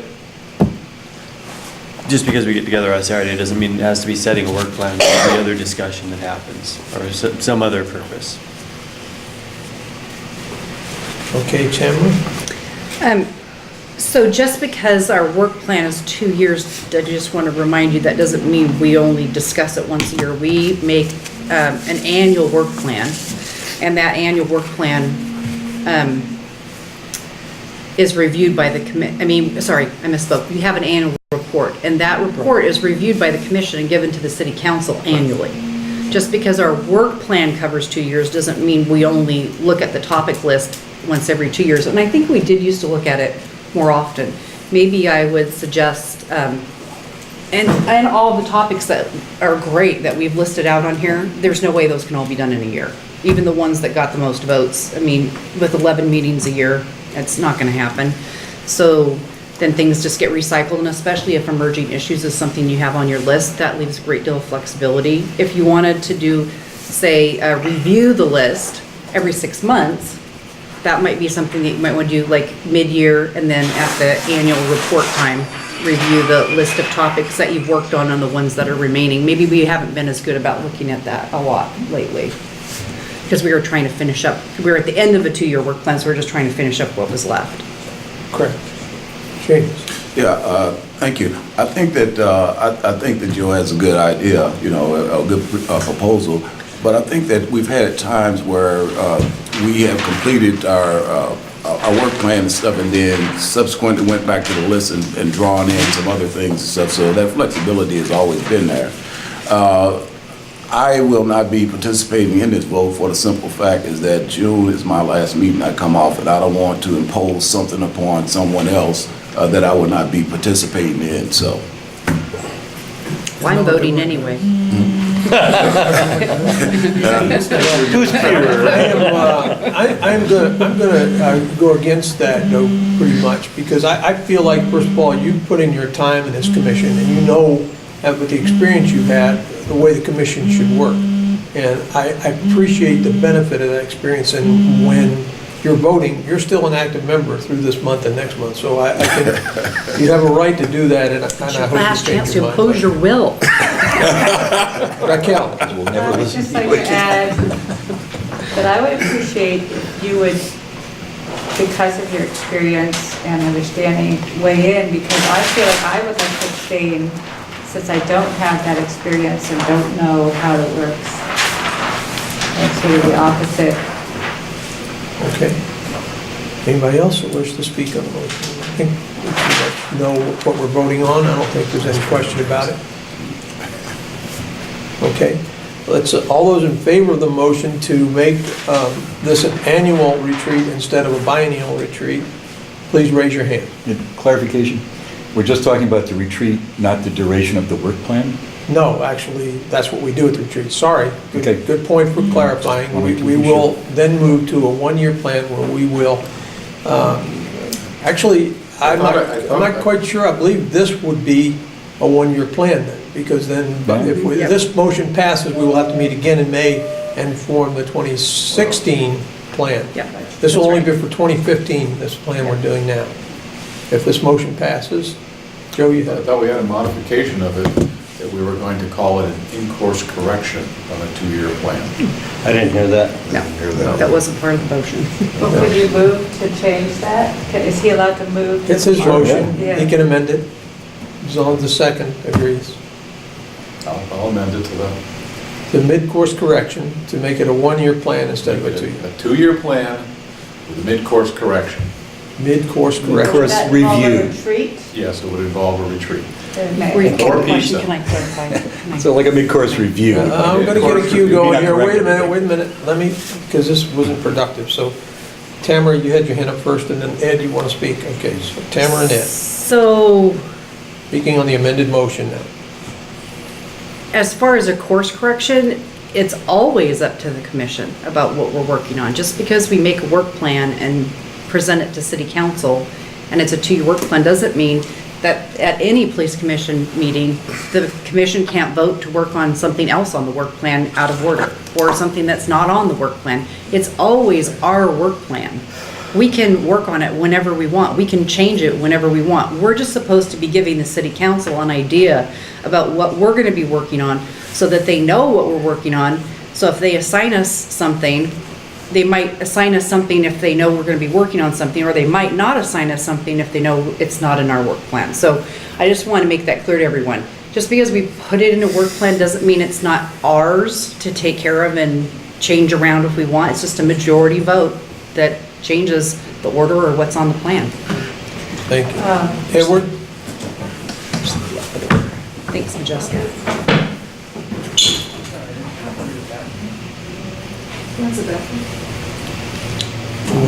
Bathroom. It's in the bathroom. There's bathrooms outside, the sign says over here on the door. I'm sorry? The sign says the bathrooms are outside, Yeah. Okay. public restrooms outside. Around the other side, I think. Oh, outside. Thank Sorry you. about that. Thank All you. right. I don't know. Maybe we're supposed to let somebody in here. We have. That was actually Jeremy's call. Sorry, Jeremy. I'm gonna get you in trouble. Okay. I think, Edward, you were next, and then. I think my point has been covered. I was trying to understand whether we were talking about actually creating a one-year plan, Right. or we're talking about the possibility of meeting at the end of a year to possibly moderate a 2-year plan. I just wanted that clarified. Okay. Right. Yeah, just, I agree with Tamara, because we've done that in the past as well. You know, we've gone, like a review, something else bubble up to the top, and then we've always been able to shift course and stuff, so, yeah. Case in point, if I could just make a point I think, of information. let me just say, we need Please. to go again, probably. We need to go ahead and Oh. vote. This is already decided by everybody here, Okay. so. All in favor, raise your hand. All against? Okay, it's 1, 2, 3, 4, 6, 7. Okay. I'm doing that for Jeremy so he can record it. Okay. Can I make a motion that we change it from retreat to workshop? That's Does because the you... workshop come with or without food? I'm going to say more pizza for retreats. Okay, Jeremy, how we doing? Almost there. Remarks, Yeah. we'll continue with remarks, commissioners. You started with Joe, we'd like to go this way, maybe Oh, yeah. Raquel has something. George, you have anything? I just want to again thank you. I really love the diversity, and we'll miss you next year, dude. But it's great hearing everybody's different viewpoints, and it's just really expanded my horizons as a human. Thank you. Thank you. Bill? Just want to thank everybody for all their thoughts and ideas today. It was great. Thank you. Same thing for me. Okay, Tamara? Thank you for taking time out of your busy schedules to devote this much time to the work plan. It's important to get people's ideas on paper and know what you're going to be working on. I'd like to commend Tamara's dedication for getting up at 3 in the morning to drive here to the meeting. I don't think anybody can top that. I've had enough dedication. coffee, I don't even feel tired now. And I'd like to thank all of you all for coming here. I think some of the ideas that were put forth today are very, very important to our community. And when I look at the list and how, I just took a quick glance at how we voted, we obviously voted for the things that are most important, and that's good. That's good because we reflect what the community is thinking, what they think is most important here. And we're in the mainstream with our thought on these things. So thank you again for putting the deliberation to work. I know you looked at the packet before you got here and went through some of that stuff, and that's all hard work before you come to these meetings. It's not a cakewalk by any means. So thank you very much for taking the time to do that. Okay, on it, 20th and For 3 years, I have sat at these tables in this room at least once a month as a member of the Neighborhood Association Board. And I have to say, I eventually came to dread those meetings. They were so full of politics and personalities and people who would not agree and would not find a common course. And I've actually finally resigned from that board. And this is the first time I've been back in this room since then. Wow, does it feel different to be working with people who want to find a common way forward. So I just want to thank all of you for sort of letting me feel comfortable in this space again, and like this is a place where good and productive work gets done. Thank you. Thank you for being the people that are that. First, let me commend Jeremy for stepping into a pair of shoes and making it his, and the support that he has given us and stuff.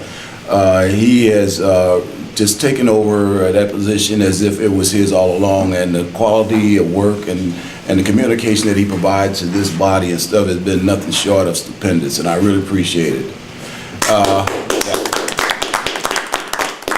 I'd also like to thank the leadership. Bob, you and Tamara have been doing such a great job, and keeping us on track and stuff, and it's just been remarkable. It's not an easy thing to do when you have so many brilliant minds and stuff around the table, and I don't mean that sarcastically, because I am really proud to be a part of this body. Every time I walk away from discussions and stuff, then I learn something new, and I take those things to help better myself as I try to improve personally and also professionally. So I thank you for that. Great meeting. Thank you. Well, thank you everybody for showing up again. It's always good to meet with everybody, and on a Saturday. And for those of you that were part of that reviewed the applicants, I read over some of the bios and their applications, and it looked like there were some that were going to be some pretty difficult choices to be made. So good luck with that and how they scored. And I'm not sure how the mayor and the council will end up going, but I think there's some pretty good candidates on there. Some heavy shoes to fill, but it looks like there's some that look pretty good. Thank you. Okay, so moving back to the priorities and how they turned out. Jeremy? Look at the count. I love the old chairs. They were there. So it looks like mental health crisis got 12, review and discussion of President's Committee, policing got 12, outreach for target for modified police academy for civilians, and that's 7, everyday concerns for police is 7, Wow, we have a lot of sixes too. That's great. Medical aid to suspects is right up in there, civil disturbances. And then we go to, and thanks for making two separate lists. So we know this list is the priority list. And then this one, as we start to go down, although, you know, still two and one vote are still a vote. So we have to consider them to be on the list of our work plan. Okay. But we want to prioritize it by weight. Is that the way the commission feels we should do it? By the number, the main Yeah. things that got the most votes should be our priorities. Jeremy, did the Yes. parades item get no votes at all? Can I Is that put a what it's saying? caveat on that? Everything that's on there didn't get a vote. Got it. I would say yes, but I do think if any of the things you have on the list, either the department starts working on, like recreational marijuana, handcuffing and control holds, if the department starts working on, you might want to move that up the list, just because you can step it in with, you're more effective when you can step it in with the work that the department's doing. And some of the things that are priority, we're gonna have to wait for. Yes. Like the review for the Yeah. President's Committee on Policing, we're not gonna be able to do that until that report comes Correct. out. But I'm real pleased that everybody has taken the time to think about this and put the work in. Again, I don't think we need any action other than maybe a motion to recommend the full commission approve this plan at our next commission meeting. So move. Second. Seconded. Do we have any discussion on that? Okay, all in favor of that motion, say aye. Aye. All opposed? Unanimous. Then we will carry this forward to the next commission meeting in May, where we will finalize it and make it a report to council. And Jeremy, will you capture the ones that didn't get votes for the parking lot? Absolutely, I'll just include a parking lot list. Good. Yeah, well, and you might not get through the ones at the end, it depends on how things go. Well, having no further business, I would declare us adjourned to a beautiful Sunday afternoon. And I want to remind people that the citizens. There's a Don't or over at please the listen Wildest to Theater the issue tonight, a that wasn't on the fundraiser work plan. So for this is Center a for Community Counseling. Your work plan. They're having a raffle With it. of incredible Chinese dinner at the Lassiter Bistro.